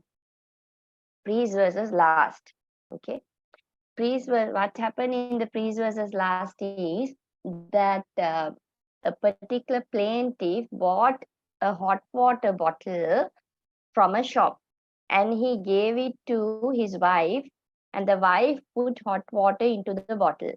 And what happened is, once the wife put the hot water into the bottle and the bottle burst, and wife was burned by that particular incident. So the particular plaintiff has filed an action in the court saying that the goods is not fit for the purpose. If you are buying a flask or a hot water bottle that you expect to put, it is obvious the purpose is putting hot water into the bottle.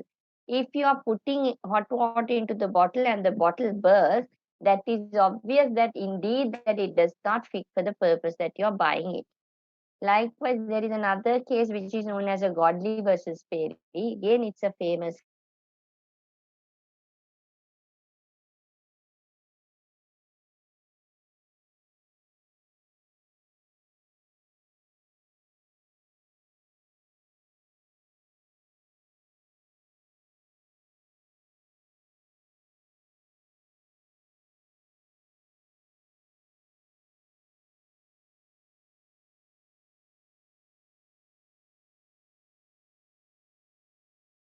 case of a child, and the child's eye was injured.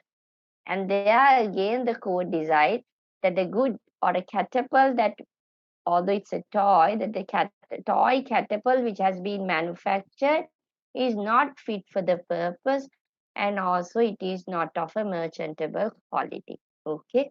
So if you are selling a product, that particular product should be fit for the purpose that you are selling, and also at the same time it should be of a merchantable quality. Included in this particular, yeah, I have mentioned that. The court held that the woolen undergarment was not fit for the purpose and was not of merchantable quality. That is a judgment of a Grant versus Australian Little Mills.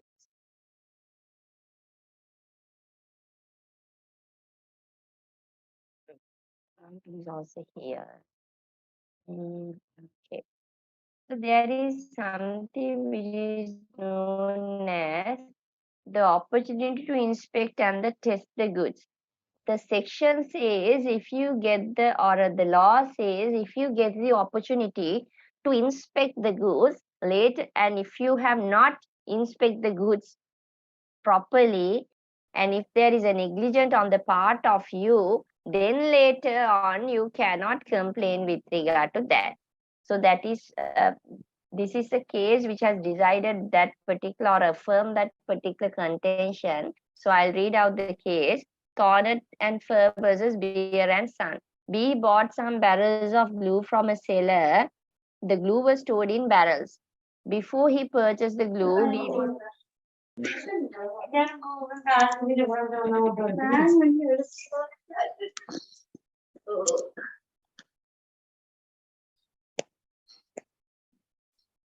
B visited the warehouse and inspected them.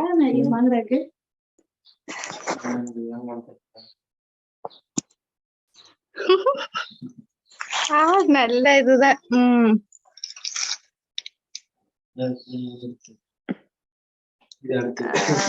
Somebody, could you please mute the mic?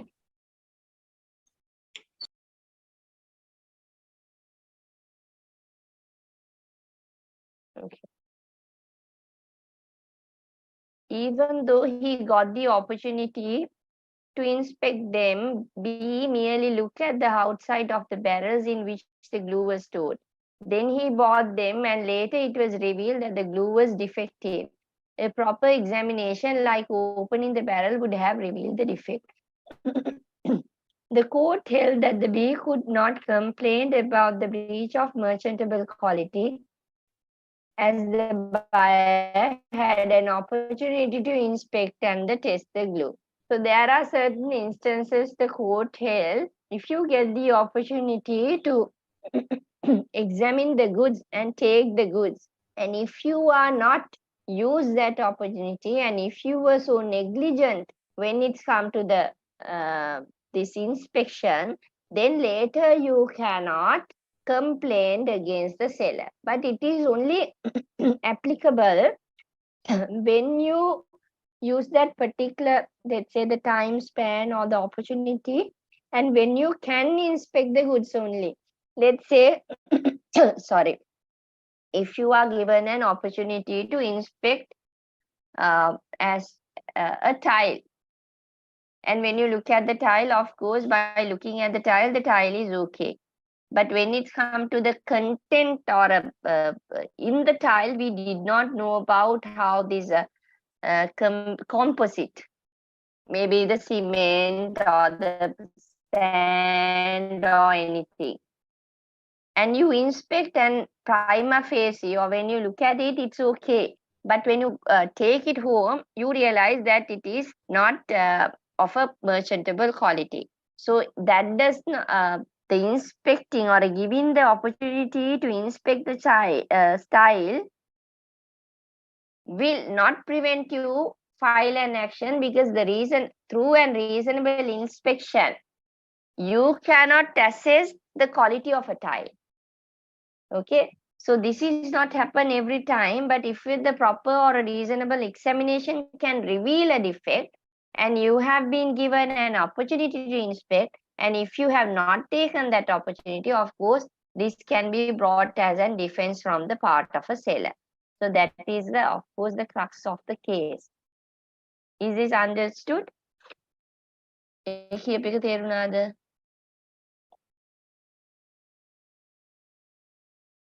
Yes, madam. But one question that Yeah. if you know we inspect, for example, maybe a few samples, and the bulk would be defective. Or Then something. of course you can file an action. Yeah. So That is this different. is Okay. different, right? Yeah. This Oh is yeah, because it's obvious that you cannot inspect the entire. Let's say if it is Yeah. if it is 5,4, maybe there is an argument. But if it is something like 10,000, 15,000, so if it is sale by a sample, obvious that you it is obvious anyway. You examine the sample and buy it. But here, of course, it is not the case. That's what I say. Exceptionally, this happens.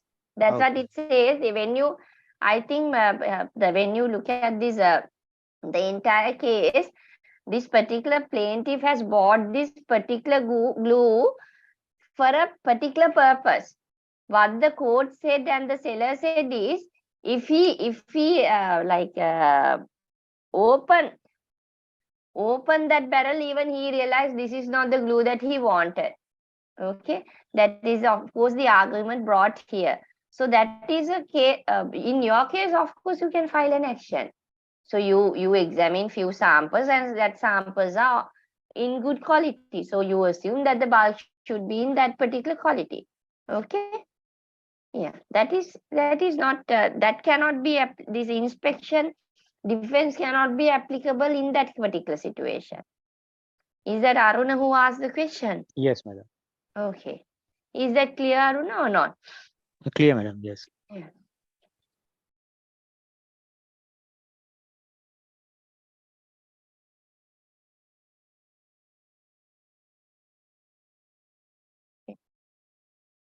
Can we take a very small break and come back in 10 minutes time?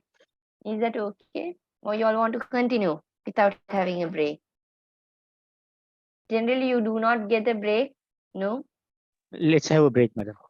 No, I'm asking whether generally you do not get a break or not. We get Even breaks. if it is not so, I give. Huh?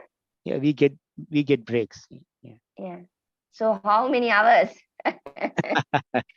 5 to 10 minutes, 5 to 10 minutes. 5 to 10 always. minutes. Okay, let's have a very small break and come back again. Okay. Thank you. Okay.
Hope you all are back.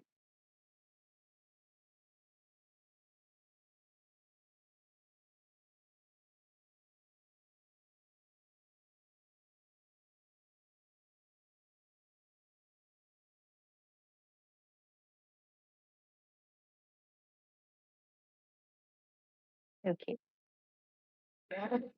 Aruna, sorry, Aruna. Yes, madam. Okay. So I believe that students are back in the class. So now we are looking at remedies that which are available to the buyer, remedies which are available to the seller. So before discussing that,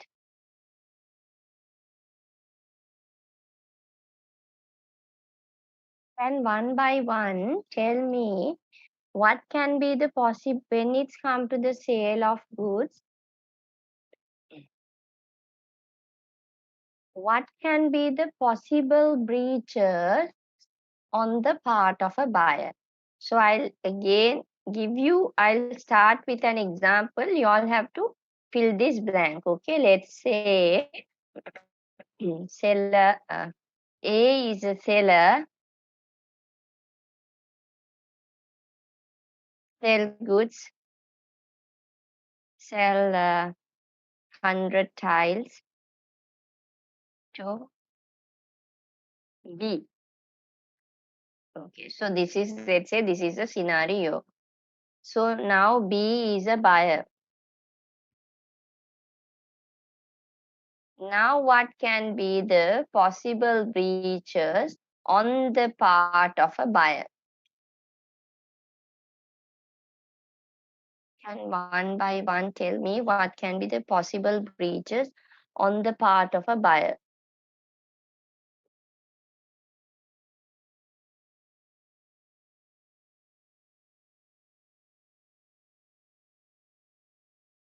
The one who is working in UDA, what can be the possible breaches on the part of a buyer?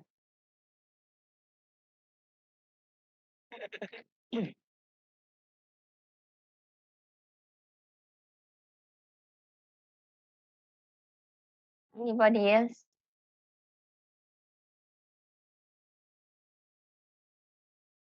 Yeah, the buyers sells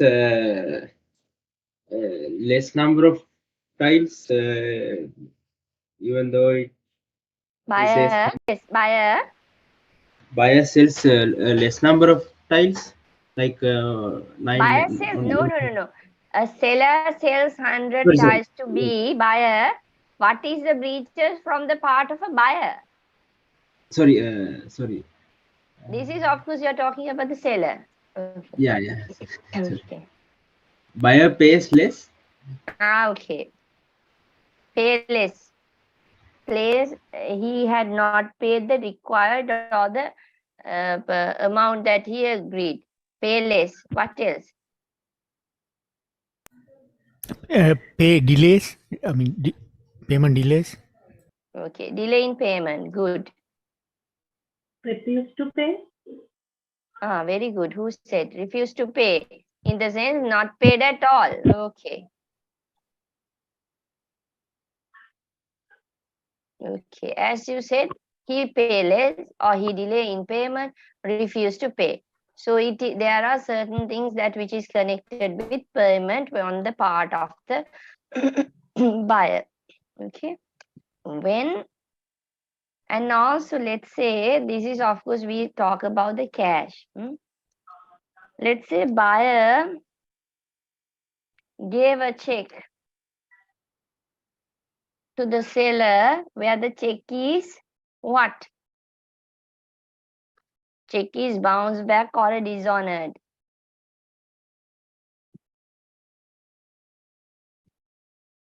That is also a breach. Is that correct? Is that correct? Yes. You pay me a check and the check was bounced. Okay. So if a seller has not been paid total or partly, or he has accepted the negotiable instruments like a check which has been bounced back or a dishonored, that seller is known as unpaid seller according to the sale of goods ordinance. Okay.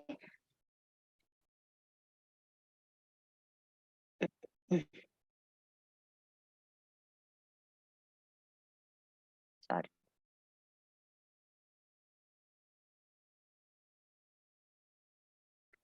Seller did not receive the whole of the price. If he accept the negotiable instrument, then it was dishonored and he is known as unpaid seller. Okay.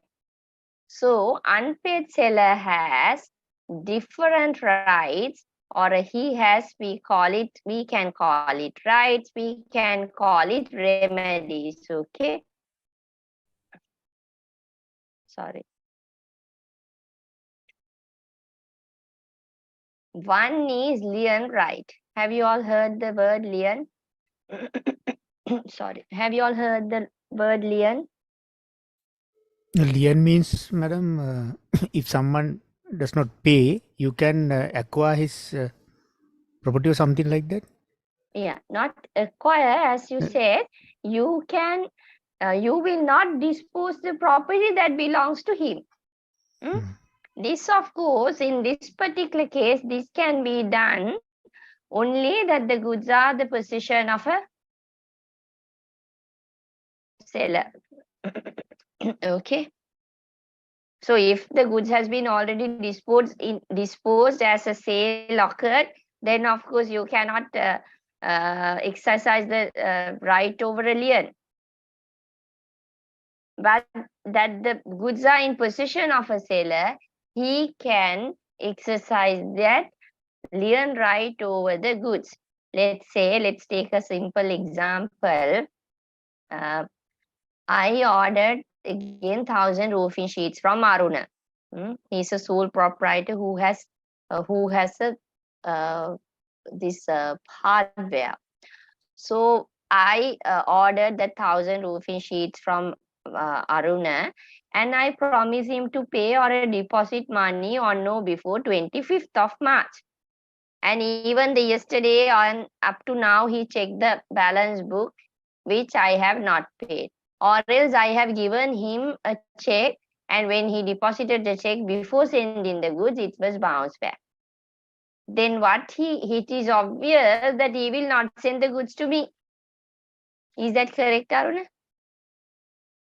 Yes, that ma'am. is also common sense. Even the law does not ask you to keep the goods. Even you will not send the goods because you have not received the money. So that is known as exercising the lien over the property. So you are not right to retain them, not sending them. And also in case of a insolvency, something like this happens and you realize, and let's say I have not paid you, and you have, but since you are in, let's say you are in Kuliapitiya and I live in Ratmalana, you thought of sending the goods because I said that the goods should reach me on no before this time. But when you check the balance of the book, or when you look at this, as I said that when you, although you accept that particular check, it was bounced. But unfortunately, when you got the news that it was bounced, you have put that goods into the transport, or you have given that goods to deliver the goods to me. So what you can then again, that is again, as I said, a common sense, you can call the driver and say, look, don't deliver the goods, which is known as stoppage in transitive. After seller has parted with the goods, that you can stop delivering the goods to me. And also in the limited circumstances, not only you have the lien right to retain the goods that you are supposed to send it to me, but you can waited and months and months, but apparently I'm not paying you. But then of course the goods that you reserve for me can be resale too. Is it understood? So these are the remedies or the rights of the seller when it comes to an unpaid seller. Understood?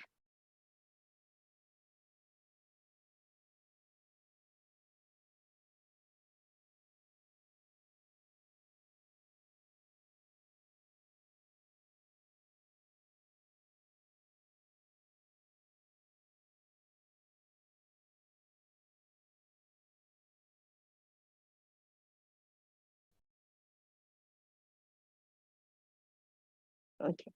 Property in the goods passed to the buyer. Buyer needs to refuse to pay, sue for the price.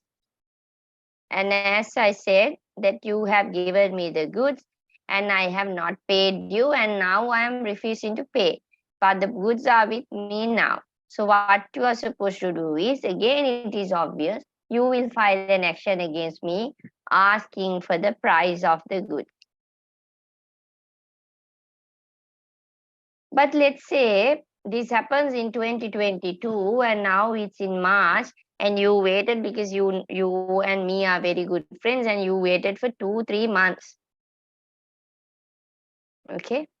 What happened is now the price of the goods has decreased.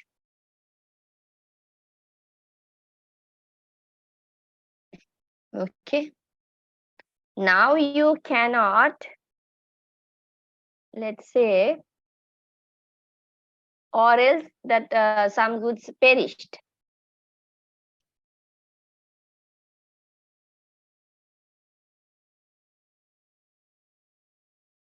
Now asking for a price alone, sorry, perished. Asking only the price from the buyer would not be sufficient, because there is a huge loss incurred to you in addition to this price. So you can, in addition to the price, you can ask for what? Aruna? In addition to the price, you can ask for? Interest.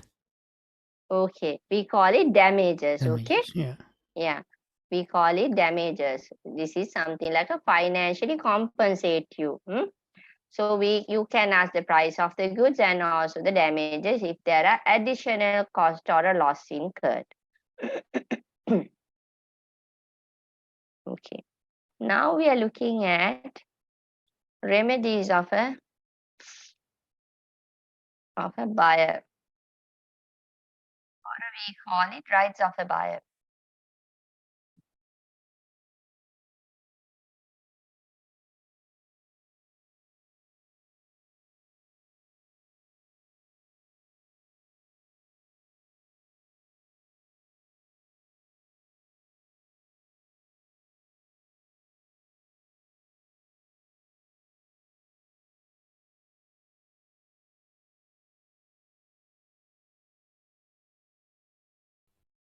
Okay. ABC sells 100 ties to the buyer. Now what can be the possible breaches on the part of a seller?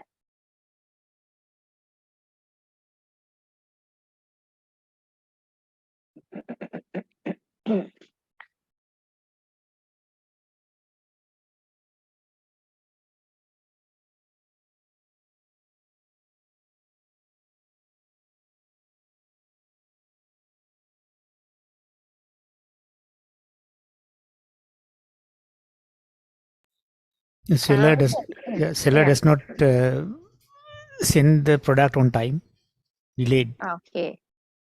Not delivered the products, goods on time. Very good. Goods on time. Okay. Or we can say delay in delivering the goods. Delay.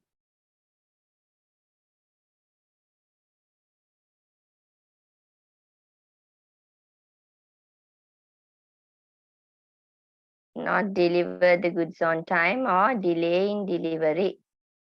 What else? Delivering less number of tiles than what is agreed. Wrong quantity. Is that what you're saying? Wrong quantity. You have, wrong quantity in the sense not the more tiles, but less. Very good. What else?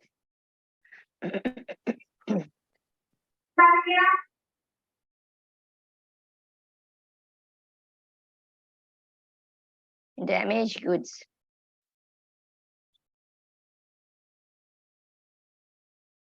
Anything else? Sorry. Not Not as per the sample. Okay. Not of a merchantable quality or inferior quality. No. Not of merchantable quality, or as you said, not fit for the purpose, or an inferior quality product. And also we can say a wrong quality. Okay. Anything else? Not according to the sample. Okay. The bulk is not correspond with the sample.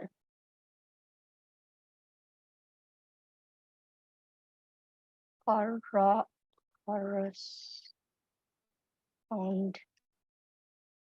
with the sample, with the description, okay, etc. If this happens, the buyer also has remedies. One is that you can, if it is something like this, you can always negotiate.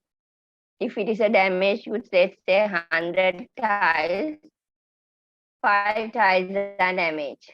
So you can ask for another 5 tiles. So no, you can negotiate and solve the question or solve the dispute that you have, provided it can be resolved.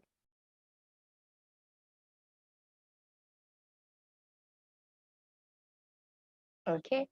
Seller wrongfully neglects, refused to deliver, an action against the seller for damages for non-delivery.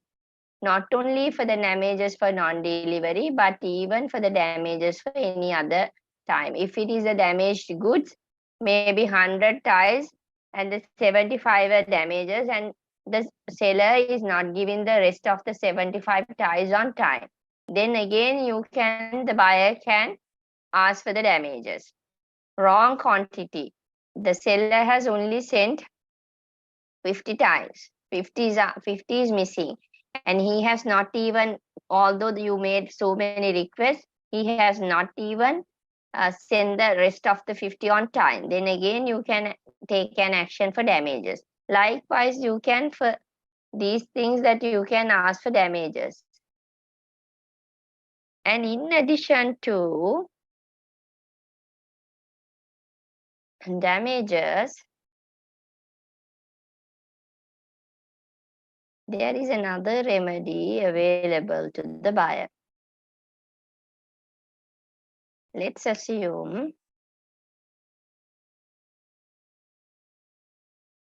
Aruna is going to start a eco-friendly what?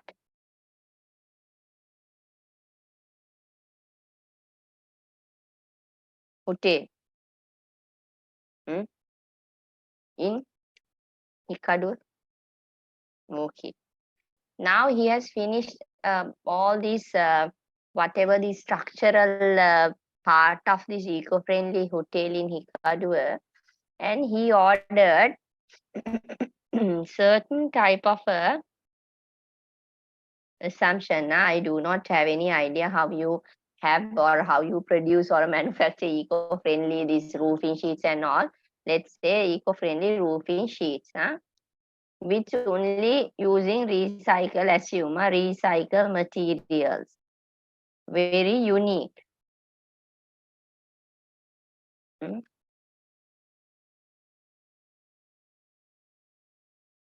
Recycled materials, very unique, not available in this,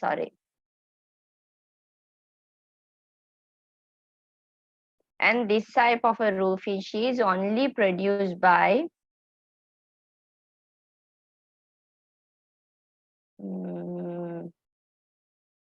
Shamikar.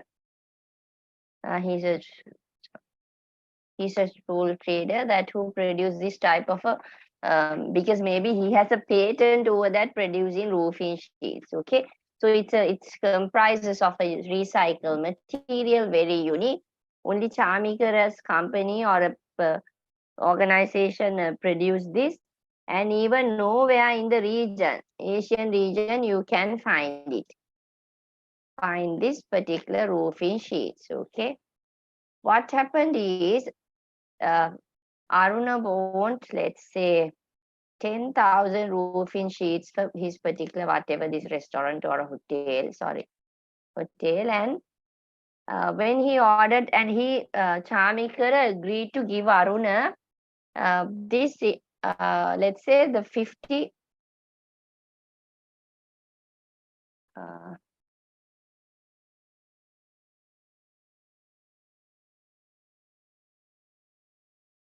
2,000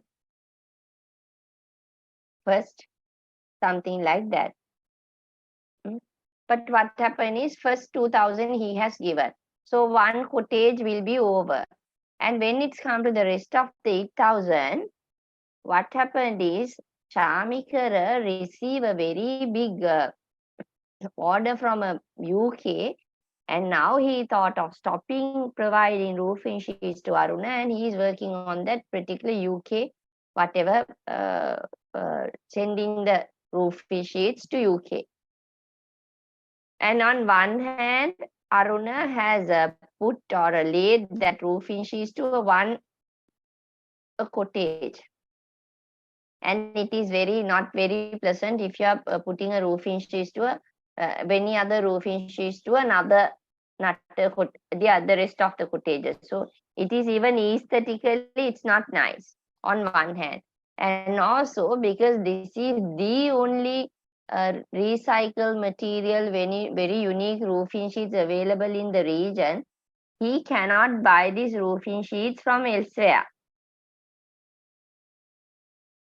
Okay, so now Aruna thought of filing an action, he kept on calling him, Chamikara, and making requests through email, sending letters. But Chamikara neglected to provide him the rest of the 8,000 roofing sheets. Now Aruna thought of filing an action against Chamikara, asking what?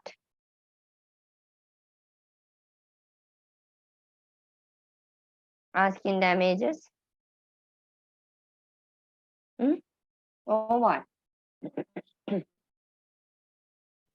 Supply the balance. Okay, supply the balance. Also Why damages for the delay. okay. Why he's not only asking for the damages? Why he's not? Because let's say this worth, let's say 2 million. This roofing sheets worth 2 million. So he has only paid even 1 million, 50,000. So even he has not paid the rest. Or let's say he has paid the 1 million. But there is a loss incurred to him because he cannot finish it on time. So he can easily ask for damages because even he has not paid the amount, because that is how the agreements goes. First 2,000, this second 22,000, this something like that. So why he is not asking only the damages in this case? Who said that the supply the balance? This answer who said? Jayavir. Jayavir, okay. Why you said that he is asking to supply the balance? His prime objective is to complete the hotel. Yes, as you said, the damages or any other remedy would be not sufficient, because even he got the 2 million or 50 million, that is of no use because he wants this particular roofing sheets. So as you said, he will ask the courts to direct Chamikara to perform the contract specifically, or to perform the contract or what he has initially agreed as a remedy, which is known as what? Order of specific performance. We call it order of specific performance. Okay.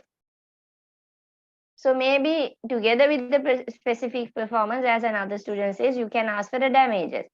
But the main intention is to have the roofing sheets. So he can ask for the order of specific performance, seeking the courts to direct the Chamikara to specifically specifically perform the contract, or perform the contract that he has initially agreed. Okay, which is known as specific performance. So there is another remedy which is available to the buyer, which is known as specific performance. Under limited circumstances, the court will award this remedy, and also under limited circumstances, you can ask for this remedy. Why or when you can ask for the remedy is that where the damages or any other remedy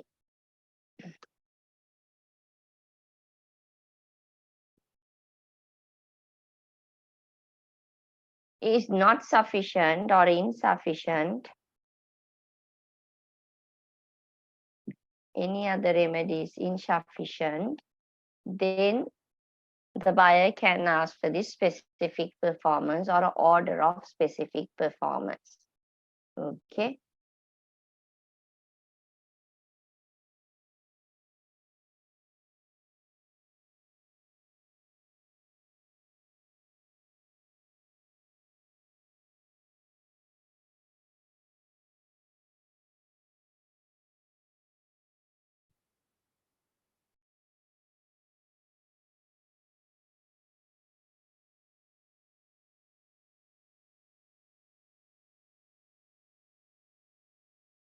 Is this clear?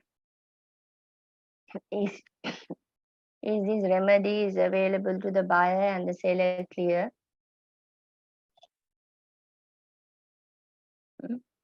Student? Yes. Yes, do you have any question?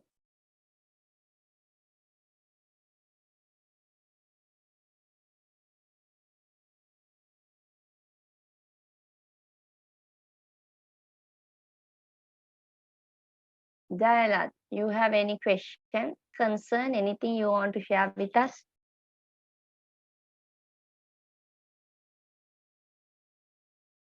Generally, do you all have only these online or virtual lectures, or it is something like hybrid? Sorry, madam. Generally, do you all have these virtual lectures, that is the entire course is based on virtual lectures, or you have a kind of a hybrid mode? You all are physically going to the university, or no? Not at all. Only for the Now exam. only virtual lectures. You all have only virtual lectures. Yes, madam. Yeah. We have exam physically. Yes. Only for the exam days that we can see you. Other than that, you all are conveniently at home and learning. Is that correct? Yes, ma'am. Yes, No madam. convenience at home. Aruna? Yeah, madam, we are going to organize a get together. I think we'll invite people. Yeah, of course. That is, of course, even the COVID era, we had that. So that is, of course, that is end of next year, I guess. No, madam, we have next week. I will invite you. Yeah, we have a Next get week, together. why is that get together? Yeah, because due to this reason, because we couldn't like get together, and sometimes these batchmates doesn't know each other. Okay. Yes, that's what I'm asking. Even that we used to these lectures because of that COVID and the fuel crisis. Even the other private universities also started having these virtual lectures. But then again, the students does not even see the face of the other colleagues. Even the students have not recognized the lecturer. Even you see me on the road, that you will not recognize me. That of course no issue. But like it is a totally different from the conventional type of a what do you call the lecture series, which I feel that. How do you feel about this online, Aruna? Is it for y'all? Is it good? I guess, as you all professionals and you all have difficulty to come in physically. Is that correct, or you have any other views? There are advantages and disadvantages. Means long distance and this. Actually, the economy also the fact. Yeah, that is economical too. Yeah, cost effective. Yeah. So if it is something like even that there are Jaffna students, so it is like not only the cost but also his time and all. Yeah, that is good. But as you said, but the students have not seen each other, I guess. Only at the exam hall. Yeah, only at the exam. So of course, at the exam, you are not supposed to look at each other. You are supposed to from the first minute up to the last 3 minutes that you are supposed to write. But what can you all have met when you all had one exam semester? No. Yeah, we had now 2. Okay. Then of course in the exams days you all have met each other and had chat. Yes. Okay. Okay. How was those exams? Okay, and you all got the results or not? We got first semester exam results, madam. Okay. The second semester actually last week it was completed. Second semester. Okay. Second semester last week. Okay. And the last week or the. There is another batch who finish, I think. And they have started the dissertation, I guess. I do not know whether it's from project management or whether it's from your course. Okay. So in addition to that, Aruna, you are doing any academic work? No. Of course, now this is the only academic work currently now you're doing. Yes, madam. Of course. Okay. So anything that you want to ask about the sale of goods? So we'll have a small tutorial. What we are supposed to cover is your syllabus is content of your syllabus, if I'm not mistaken, and assuming that it has not been changed from the previous syllabus, that we have to cover sale of goods, as I said, law of agency, and some little part of this employment industrial law, business organizations, etc. So what we will do is we'll basically cover the basics of this theory, and thereafter what I generally do is we have a kind of a small tutorial where we discuss, even in the same day, where we discuss a question, how you answer a question, how can you argue on a question, like that. And what I thought of having is as the final lecture is that we'll discuss a 1 or 2 a past paper when it's come to the final lecture. Okay, so for you, I of course know it is no for sure, and it is obvious that because you all have basic understanding and the bachelor degrees and so many other diplomas and all, I don't think there is an issue for you to understand anything that we are teaching here. So if you all don't have anything, we'll just wind up the lesson and have a quick recap and then wind up the lesson. Okay. Okay, thank you so much, madam. Yeah. So we have a small recap. So what we learned today is what? So please speak the students that who have not spoken today. I can't remember the name. Havinthan. Havinthan, can you hear me?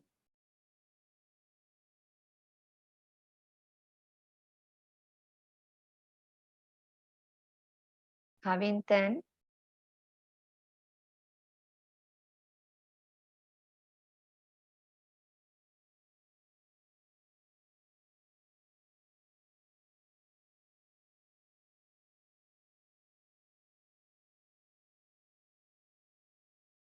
Sachini.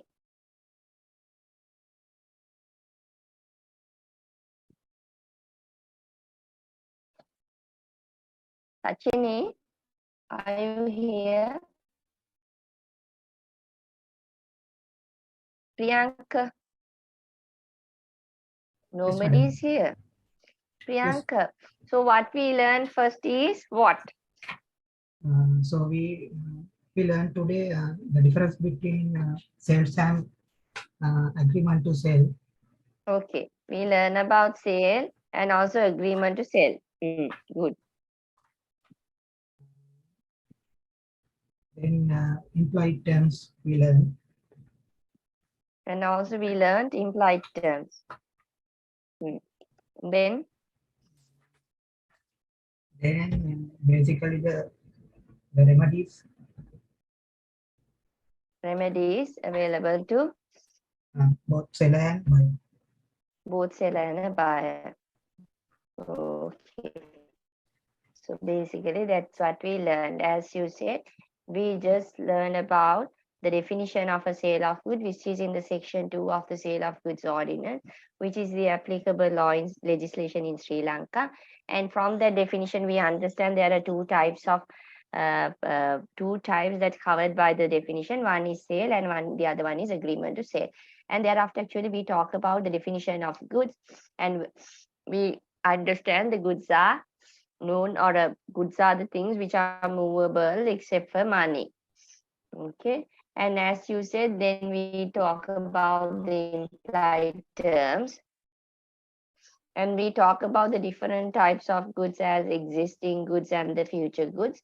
And then we talk about the implied terms as to title, implied terms as to merchantable quality at witness for the purpose, and sale by sample, sale by description. And thereafter, we talk about the different breaches from the part of the seller and the buyer. And then we talk about the remedies available to the buyer or a seller. On the other hand, we can call it the rights of a buyer or a seller. And again, we can, not only it is known as a right, even we can call it the responsibilities or the obligation of a buyer and a seller. So right of a seller become an obligation of a buyer, obligation of a buyer become a rights of a seller. Okay, so these are the things we discussed today. Is that correct, Arun? Anything else that we missed? in the recap? Yes, no? Yes, it's covered, right? Okay. So what, as I said, what we can do is we'll have a small tutorial next week, and thereafter we'll start a new lesson which is known as law of agency, or else I'll look at the syllabus and see whether we are supposed to start the law of agency or the business organization. Okay, so we'll talk about the business organization, a little bit about company law, and thereafter how to form a business, some practical aspect of forming a sole trader or a company. So these things we'll be discussing. Okay, you all have covered company law or learned company law before?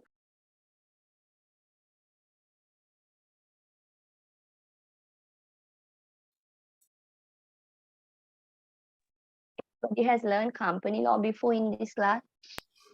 No, we covered some part in the contracts law, madam. Oh, okay. Anybody who has done SEMA or anybody? No, of course you all generally do not. When it's come to management students, of course they have done SEMA, SIM and all, so they covered company law. But when it comes to engineering QS, that you do not do SEMA. Is that correct? No, generally no. Some people they do SIMA, madam, even engineering students. Yeah. Yeah. Because I met a, when I taught for BSc, because I did some relief work for Mr. Mahesh. So at that time there is a boy that who did that BSc, and at the same time he did SEMA. So when you are doing a SEMA or when you have done SEMA, of course part of a business law and a company law covered. Okay then. So have a nice weekend, and hope that you have enjoyed the lecture. So we'll meet next Saturday, same time. So have a nice day and have a nice weekend. Thank you. Same to you, madam. Thank you Wish you so the same, much. madam. Yeah. Thank you. Thank you, madam.